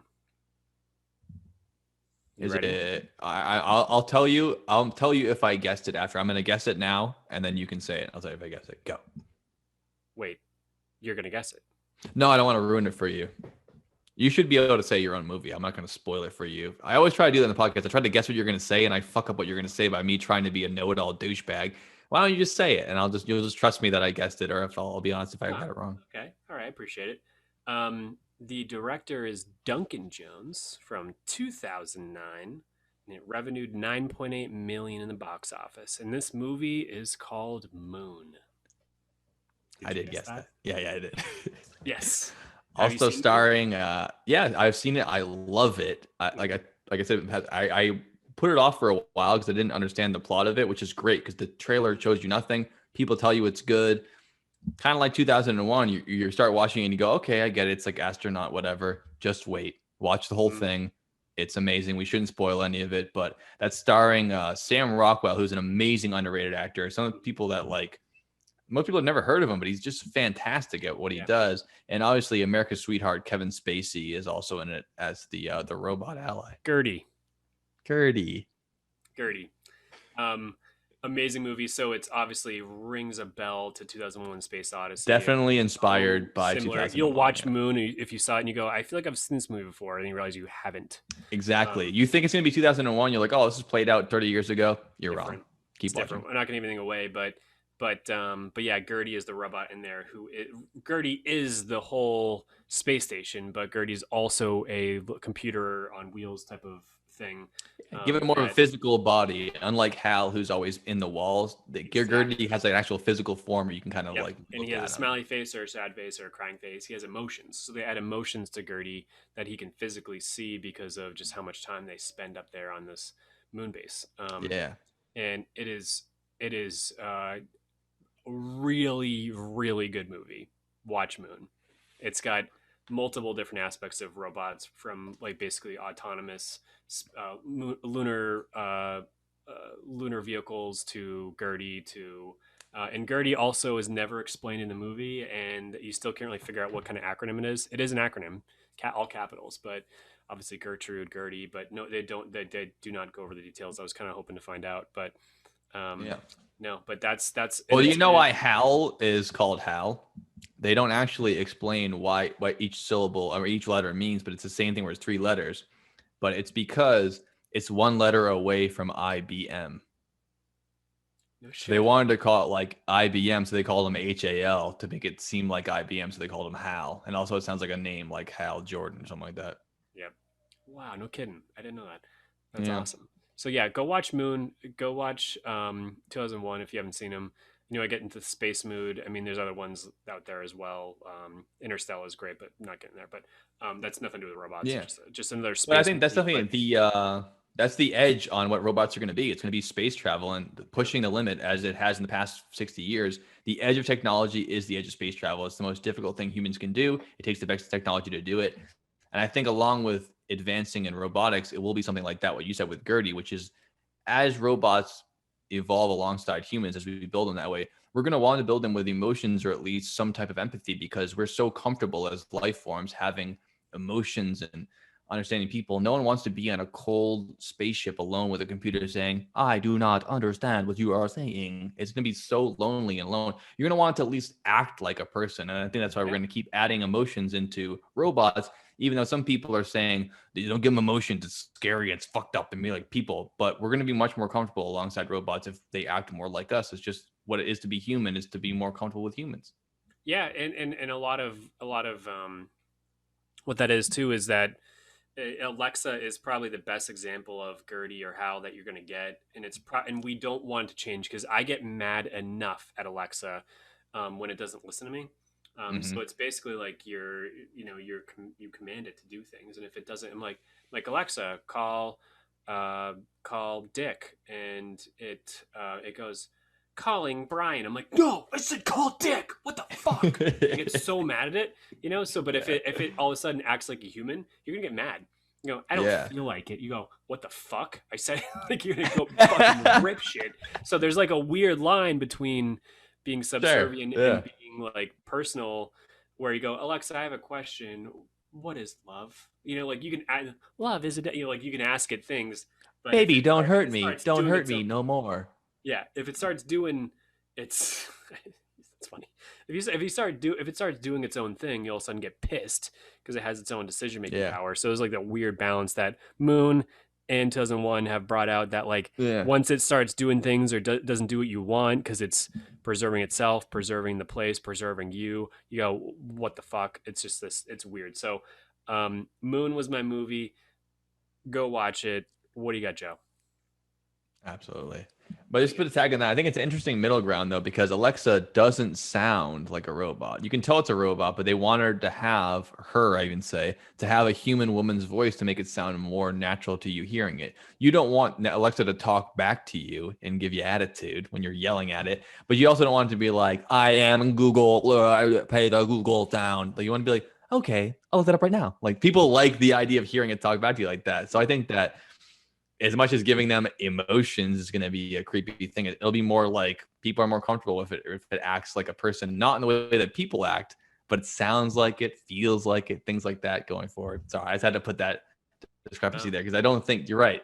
You don't want it to be like, I don't feel like it. You're like, you better feel like it. Now you're getting in a fight with a robot. I'll break your fucking ass if you don't turn on the TV for me. Yeah. No one wants that. I mean, some people want that, real but they're mad. fucking Like creeps. with my GPS, like I set it back to home, and then I'm close to home, and it goes turn left. I'm like, I fucking know. I'm here. I know that. I just wanted to get from Montreal to my house, and I know I'm close now, so you don't need to talk anymore. I wish you knew enough. That. Yeah, I listen to Tool right now, and you got right in the middle of the solo. You said turn left. I'm at my fucking driveway. Yeah, exactly. Shut up. Know this. So mad. So, what's your movie, Joe? So the two that I have left are just the robots that I think that brought me most into the idea of artificial intelligence being something in the future that I'm looking forward to in this way, as paradigm shifting as it may be. And that's the first time I ever heard the 3 laws of robotics, which Dylan brought up earlier, which is iRobot has the main robot in the movie called Sunny, who in a world in the future, which I think it's not that far away from now. Like it might just be like set in 2022 or something like that. It's a little bit older of a movie, but there's robots all over, the different versions that are humanoid. They walk and talk like humans. They don't look like humans exactly, look like robots, but they, whether they're assisted living care or they're delivery men, they're a part of everyday life. And there's one particular robot built by the man who designed most of them that basically has that governing chip taken out so it can make its own decisions to more independently of most of the robots there. And it gets him in a whole lot of trouble because he's accused of murdering somebody in the movie. And again, you'll have to watch that to find out the true thing about that. Will Smith's in it, and he don't trust no robots, as you can imagine. It's a good foil to on it. So even though in that movie the robots don't look like people at all, besides being, you know, bipedal and standing upright, they look like plastic mannequin people. They actually look very creepy. But they act like people in the sense that they can, you know, make their own decisions in their mind as long as they're following the laws of robotics. And that was my first version of realizing, oh, what the potential it would be to have robots in your lives that way. And in particular, beyond just being delivery men or doing tasks that humans could do without even speaking, something like an assisted living situation of having a robot take care of an elderly person, which, you know, it would be okay to have, you know, a pancake maker flip pancakes in your mouth and you open your mouth up. That's our, you know, it's doing something for you. But wouldn't it be nicer to have a bipedal robot actually physically doing the jobs that maybe your family members can't perform for you all the time and take care of you in that way? And even though they look like robots and it's kind of creepy in that version, it's a lot more comforting than just, you know, being stuck alone in your house and when you need a lot of medical care and even just, you know, cooking food for you. I thought it was an interesting idea for the movie. And that also has a big AI plot in it as well, if you haven't seen that.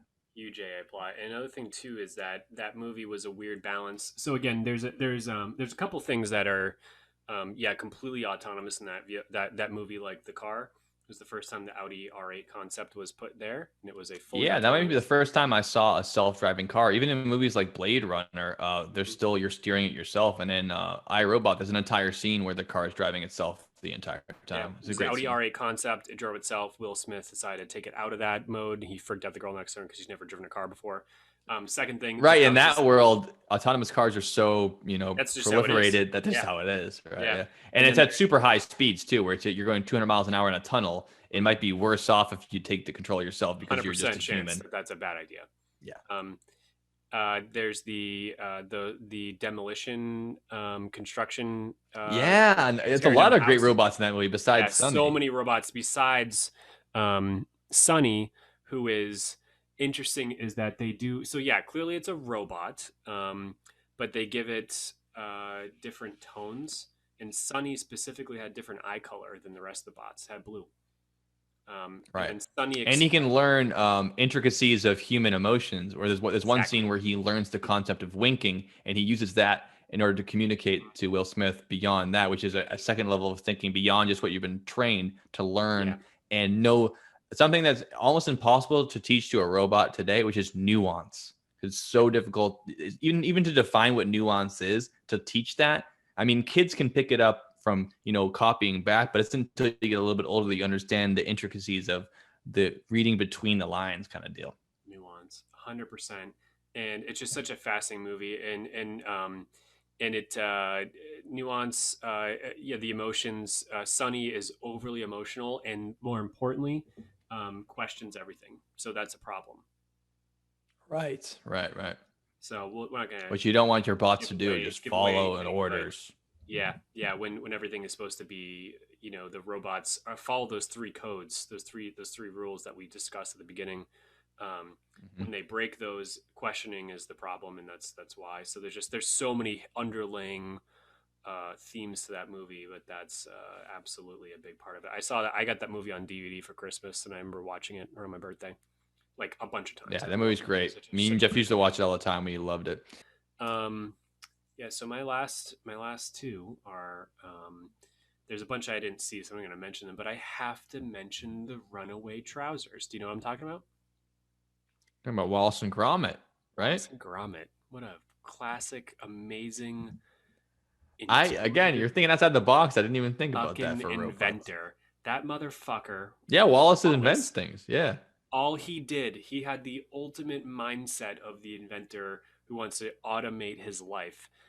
All he wants to do is make toast. He just wants to have beans and toast and some cheese and just be happy English man in his house with his dog. No chicks, no complications. He just wants to wake up in the morning, have everything be done for him. Roll out of bed. The bed not even roll out of bed. A slide while putting his pants on and his shirt and his little bow tie and whatever else he has.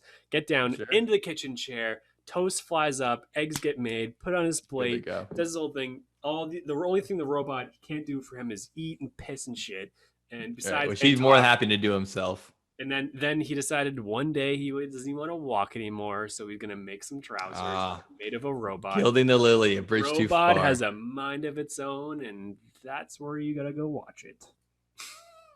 So now he's locked into this device that has a mind of its own and uses robot trousers. And a penguin robber comes along and takes advantage of his trousers, and he wants to go do some robberies. And then Wallace is I think that won an Oscar for best short film that year, or best animated short, and it had to have one of the best. If you haven't seen it, he's just an honorable fucking mention.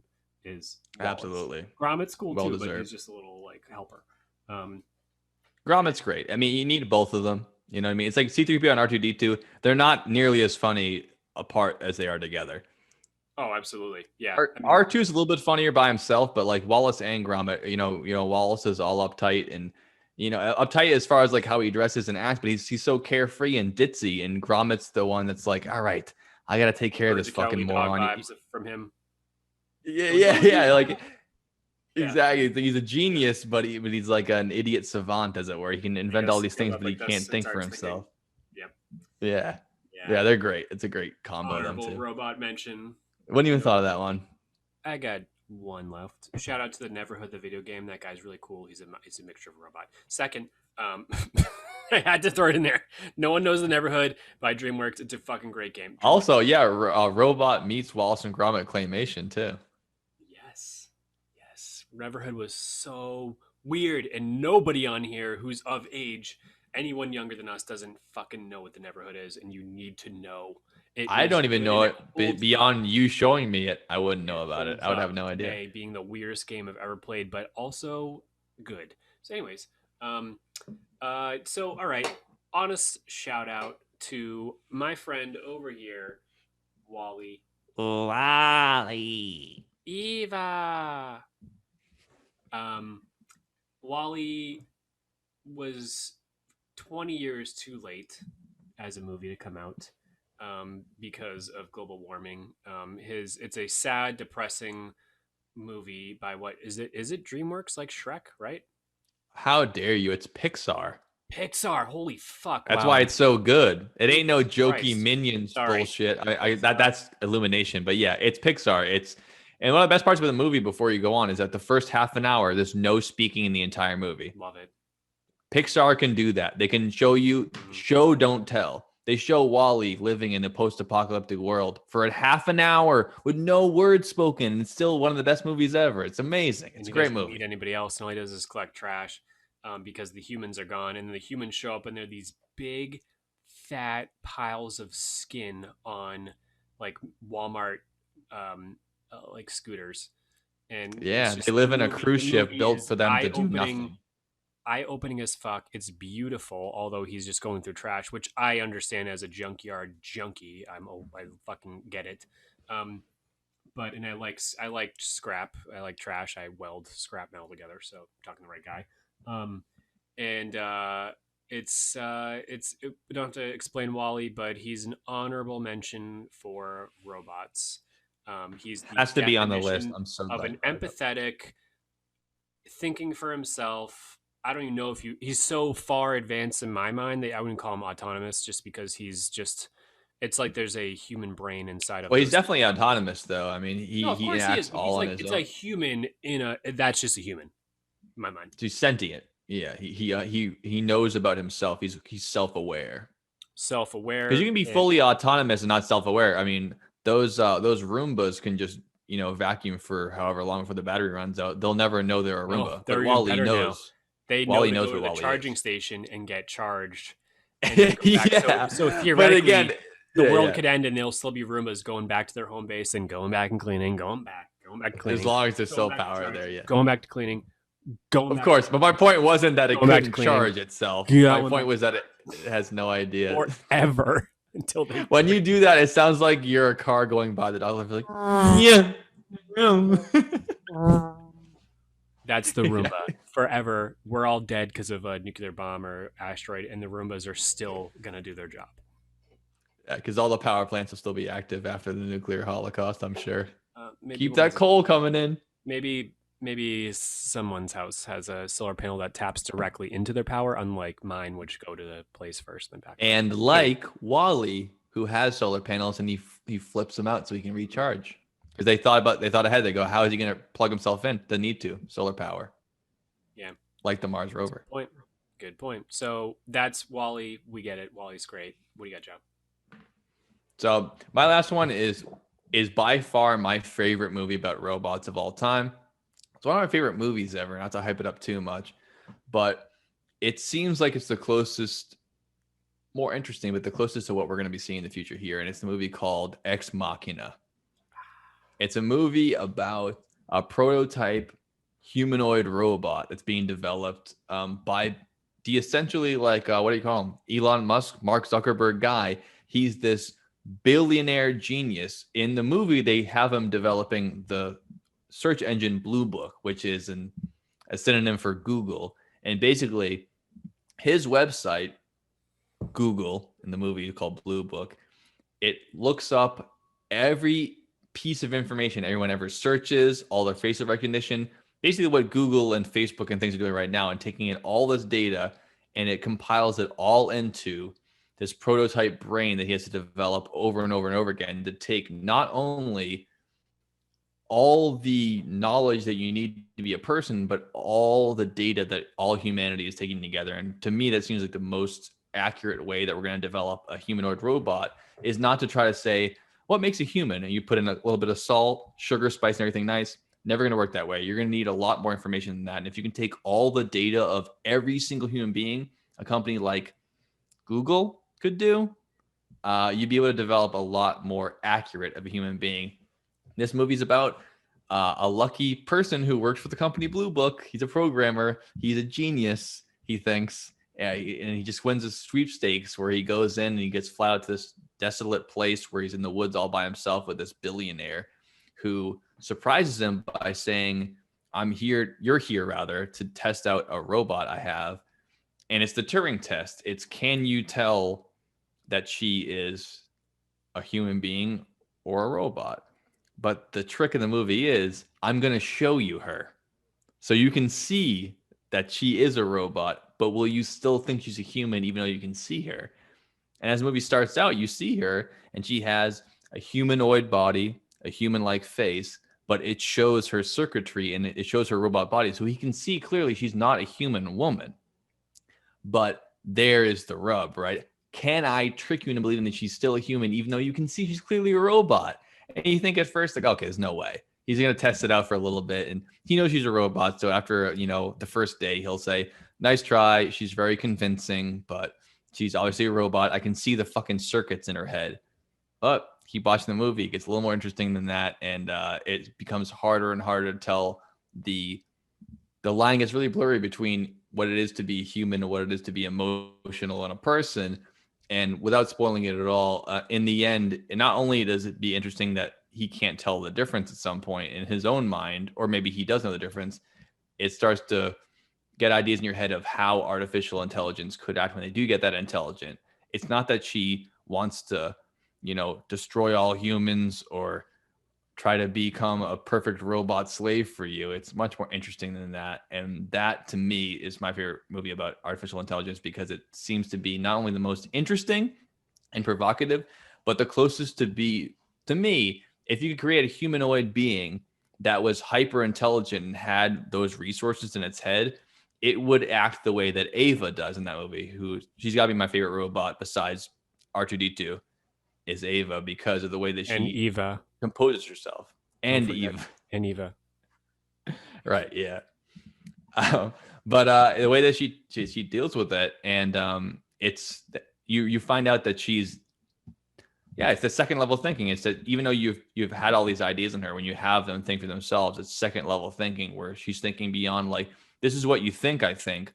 I want you to think this so that I can think this later. It's multi-level thinking, and that's the kind of AI that I think is going to happen in the future. And that's what you have to watch out for, because it's not the fact that she is so, like, can do math better than you or that she's stronger than you. It's the fact that she's playing you on the level that you're playing at.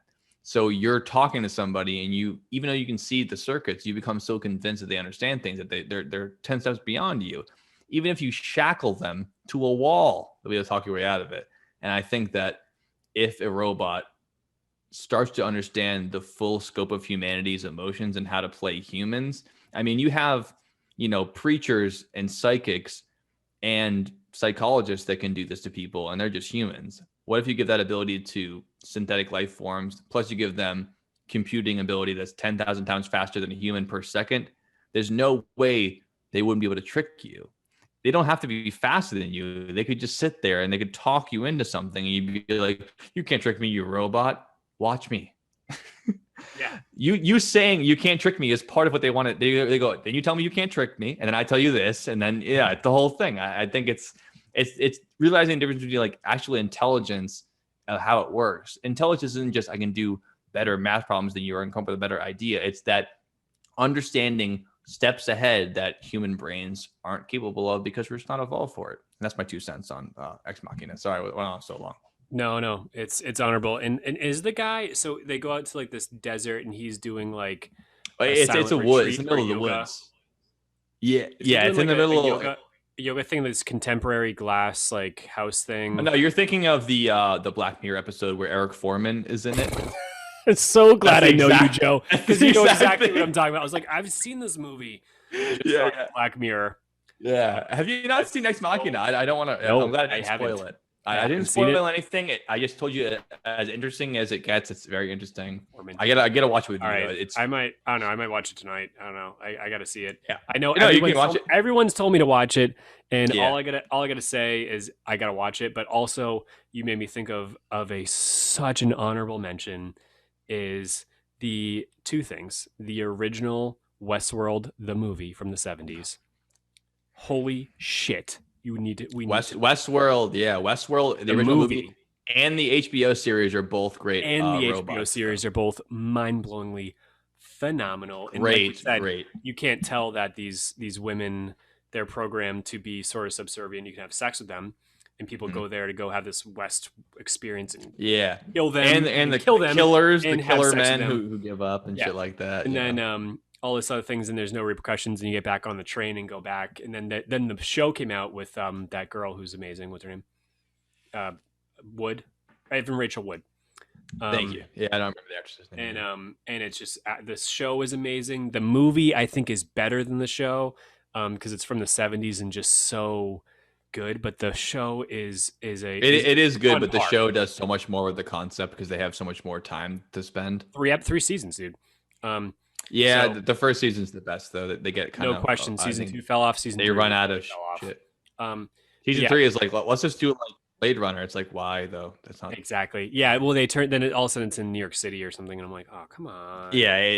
The first season is phenomenal though. It could have ended right there, and I still first season is like the movie, almost exactly identical plot to the movie, just drawn out over like 6 or 7 episodes. Yeah. They just draw it out more. Yeah. Yeah, that's just a perfect example of that. Like, and then the whole point is that comes to a point where they start to realize that they have consciousness and they can break out of this world. Right. They don't have to live like this. They don't have to keep dying and being brought back to life in this like crazy cycle of of gross white dudes coming and having sex with them, killing them, in a shootout and like this whole thing. It's a wild movie. But yeah, this is Robots, guys. Wild West. And this is a lot of these movies, like we said, Isaac Asimov stuff all took place right around now. Today's episode is brought to you by our sponsors. Be Hoppy. Why be sad when you can be Hoppy?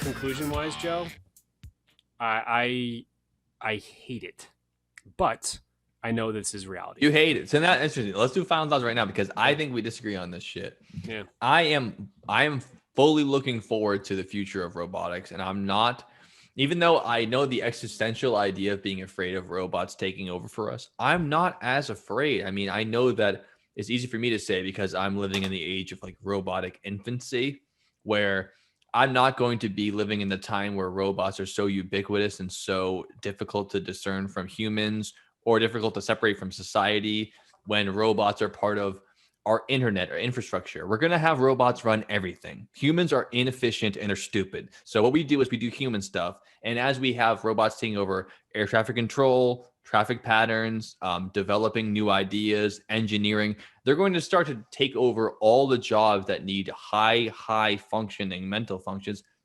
And they're going to do great at it. They're going to develop the new rockets. They're going to be our new astronauts. They're going to do all these things that humans are incapable of.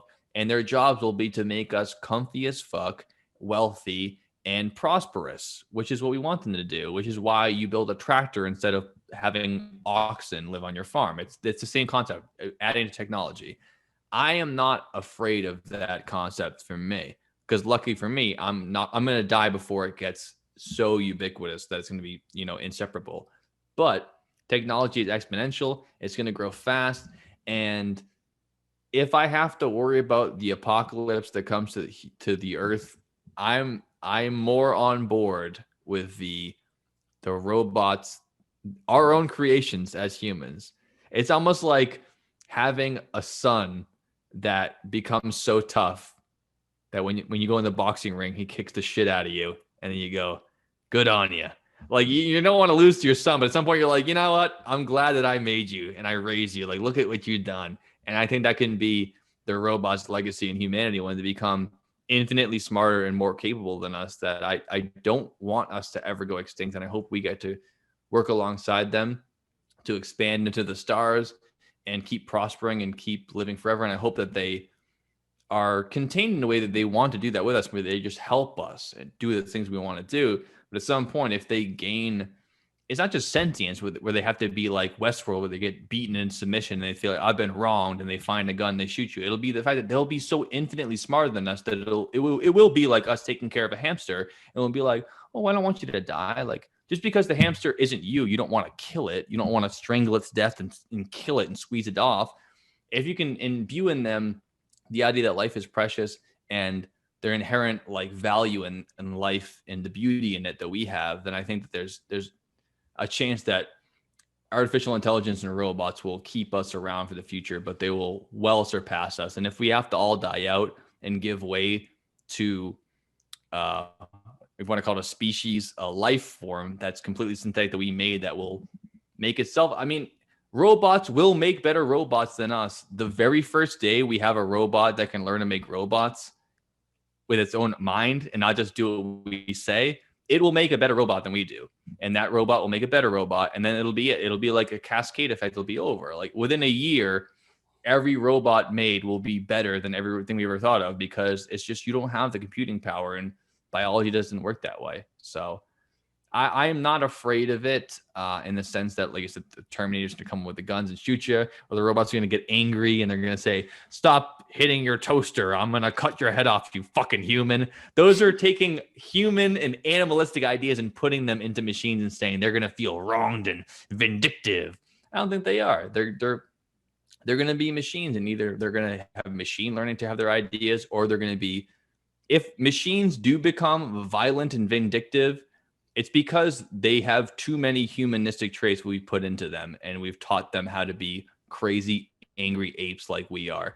And if they do kill all humans, it won't be because they're fucking mad and disgusted with us and they hate how we treated the earth and they're so sickened by us. It'll be because we've become obsolete, and they will live on. Everything is a give and take. We know this about life. I strive for the human experience. I do not discard Or disregard and disassociate with the human experience. I think that that's why we are here on this planet, is to feel the human things. And I think that the more robots take into place, it doesn't necessarily mean that we're going to get richer. It could just mean more poverty, because people don't have a way to make a living unless you get involved with robots, like that one movie. I think the guy a human being dies getting trapped in it might be, I don't know. Anyways, it's a movie. Well, for example, mass farming, obviously it isn't, lower poverty on a person-to-person level, but more people have been fed in the past 100 years, and poverty has decreased and mass starvation has decreased by, I don't know, is it 500% in the last 100 years? It's insane how It's much crazy. technology has changed the world. I mean, people are going to keep fucking and having kids, and there's going to always be poor people because you keep fucking. But the more you can have technology take care of everything for you, you can buy 1,000,000 oxen. It'll never do the job of one tractor, which can feed 1,000 people. Yeah, so I want to so interrupt you again. I think that it's really stupid to fight this. But I just am nervous about the whole thing, and I don't want. However, I am 100% pro fully autonomous cars. I think people shouldn't be driving cars.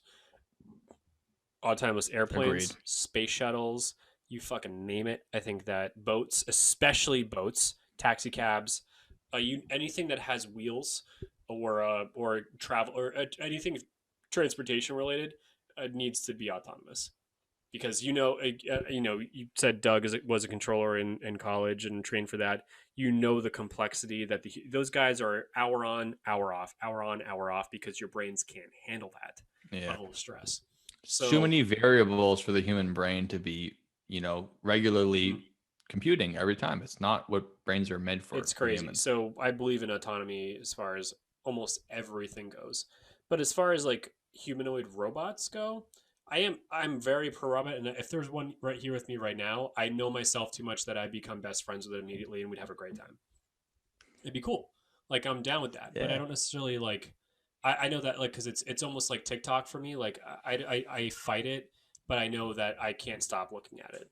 Like that's gonna be me and the robot. We'll be best friends. It'll be really cool. And all of a sudden, I have no friends. I have no pets. I have no fucking anything because it's just me and him, man. Like we're just bros. It's all good, you know.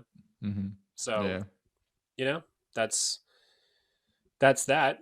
I'm nervous. I'm also pro robot rights. I am pro robot law, and I know that people will take advantage. Do you think that robosexuals should be able to be married?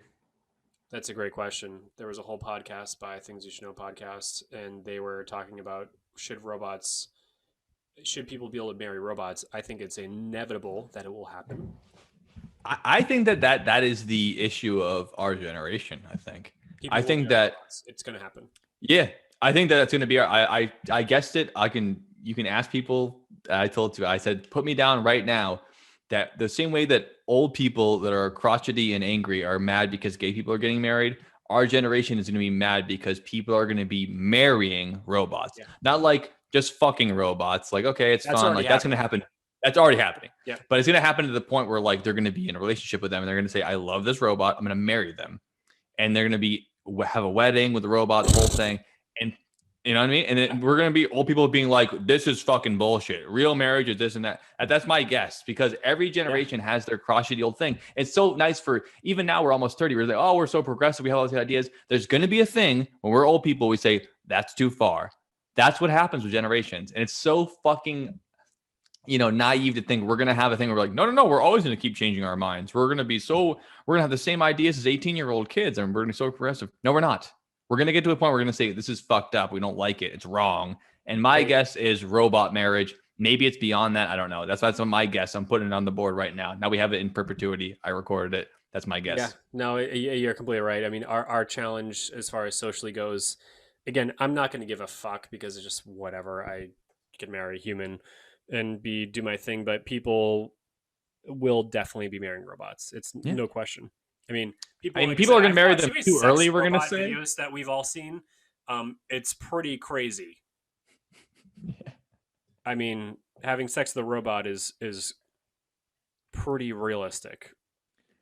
But I think even right now, it's going to look like the difference between the Tin Man, a statue with a fucking dildo off it, and actually fucking something that looks like a person and acts like Westworld. It's gonna be like Westworld, and you're gonna say, well, it already looks like Westworld, except not quite. No, it doesn't. Watch the most recent one; it's pretty close. No. But that's a 5 minute or whatever it is. I haven't seen it, but it's like it's a short example of like most recent woman. It's a short example of like look at this, whatever. I'm talking about like 24-hour span living with something that acts and looks like a person.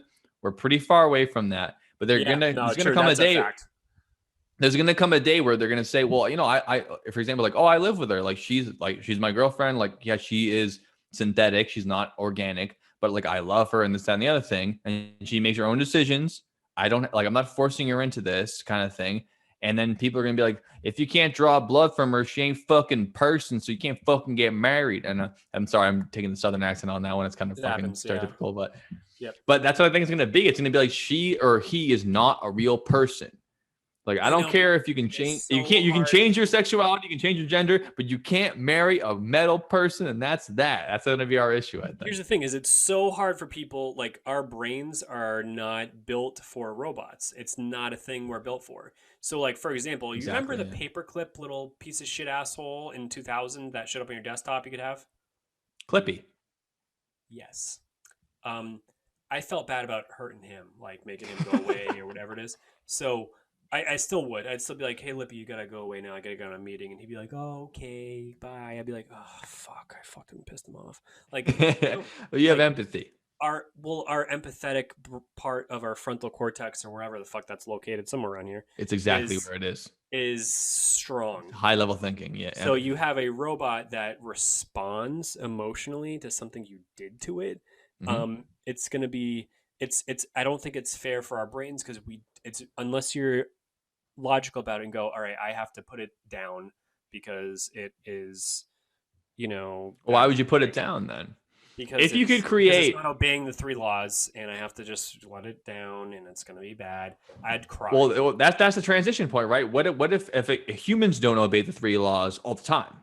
You put them in prison, or you do whatever for it, and that's the human experience. We all fuck up. And there it is. If you could make a synthetic life form that it was, for all intents and purposes, identical to us, and you couldn't tell the difference between us and them unless you cut their body open and inspected their organs, which you never do for people. No one ever gets arrested and go, let me cut this fucking asshole open and see if he's a person or not. They always go, that's a human. You treat as a human.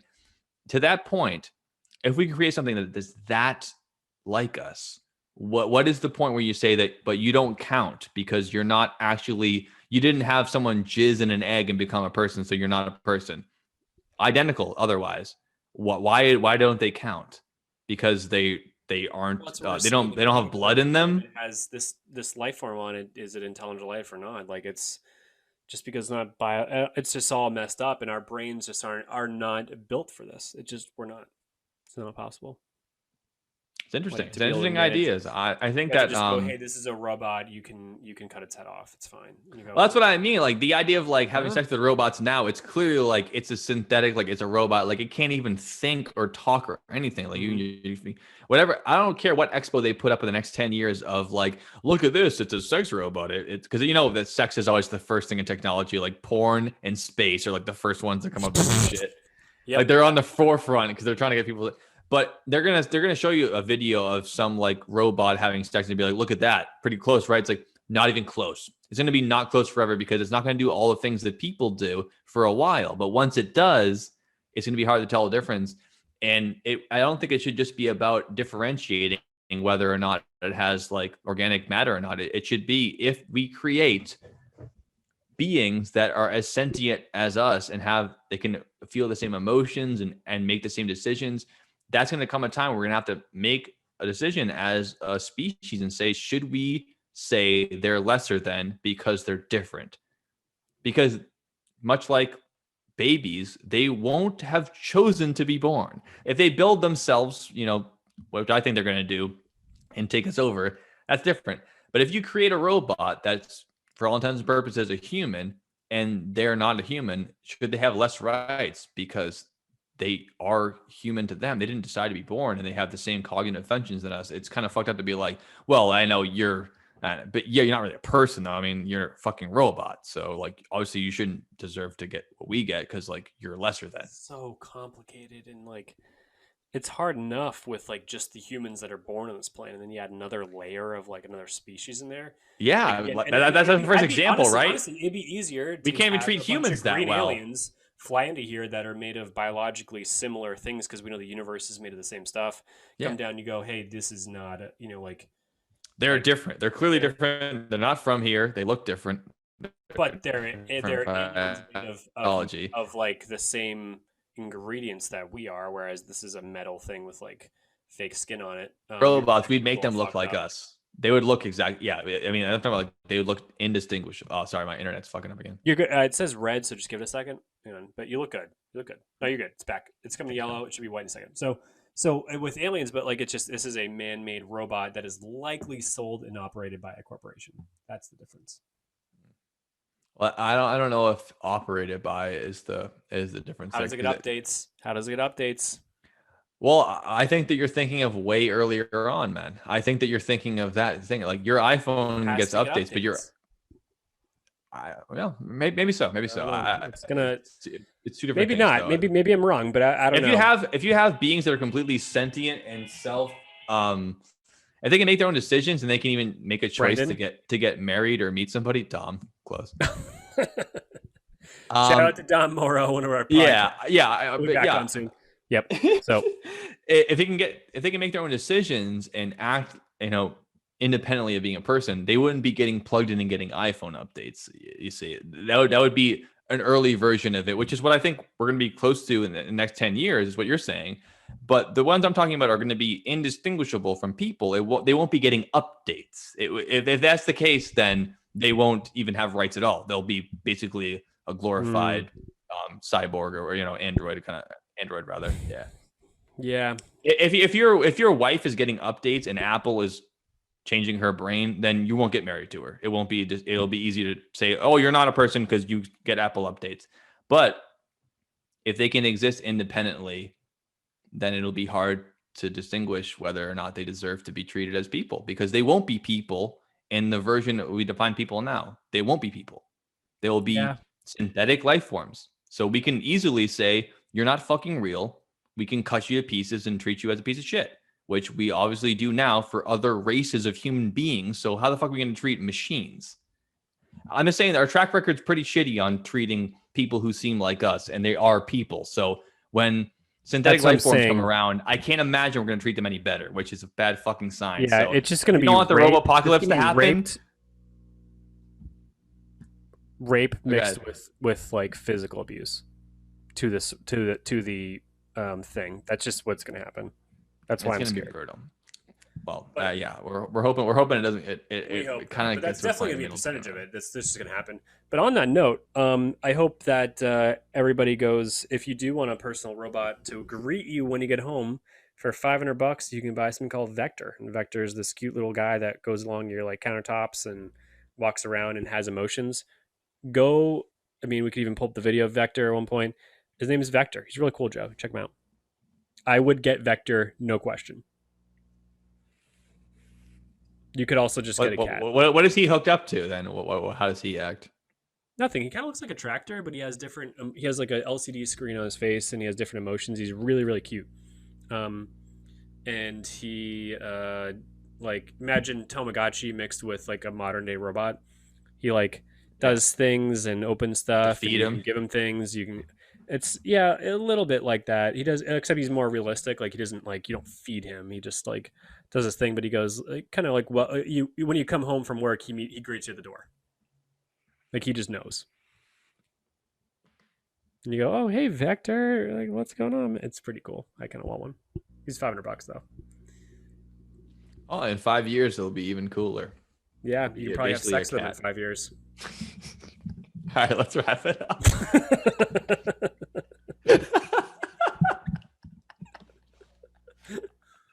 Just saying. I mean, I'm not making jokes. Just probably. No, it's true. I don't know where else it's gonna go. It's always gonna go there first, then it goes out from there. It's true. With silicone molds of humans. Whatever looks, any port in a storm, as they say. Any port in the storm. That's right. That is a really funny saying. We'll have to cut out this whole last part. Yeah, but it's nothing to do with robots. Clips, but that's funny. So anyway, so that's what we think about robots, folks. I mean, I definitely encourage people to watch some of those movies we saw. They're awesome examples of them. Super fun movies like Robots and WALL-E are really cool examples of how to use robots in a movie and put it as part of the plot and story, make it awesome. And movies like iRobot, Ex Machina, and Moon are really cool examples of how AI and robots are going to affect us in our future. I think the super interesting stuff. I agree. I agree completely. And again, yeah, these movies are top notch. They are highly rated. We didn't mention one shitty movie. Not one. Yeah, coming from movie snobs, fucking great. Make sure you buy Be Hoppy on the way out, and we'll see you guys next week for our special guests. And we're gonna talk about some crazy shit. Be Hoppy, Joe, tap your mic. Let's see it. When you're feeling thirsty, you need a little bit of a kick. New England's best. A little taste of Worcester. It's Be Hoppy. Be Hoppy. We'll see you next week. That's the Dylan and Yo, Basement Podcast Reboot System.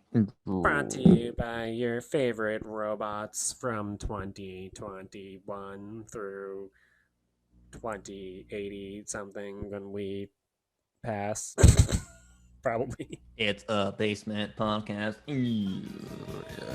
Signing off. I am the modern man who hides behind a Yeah, did R2D2 have anything to do with Vietnam? no one else can see No, I'm dead serious. I didn't even mean to be funny. my true identity.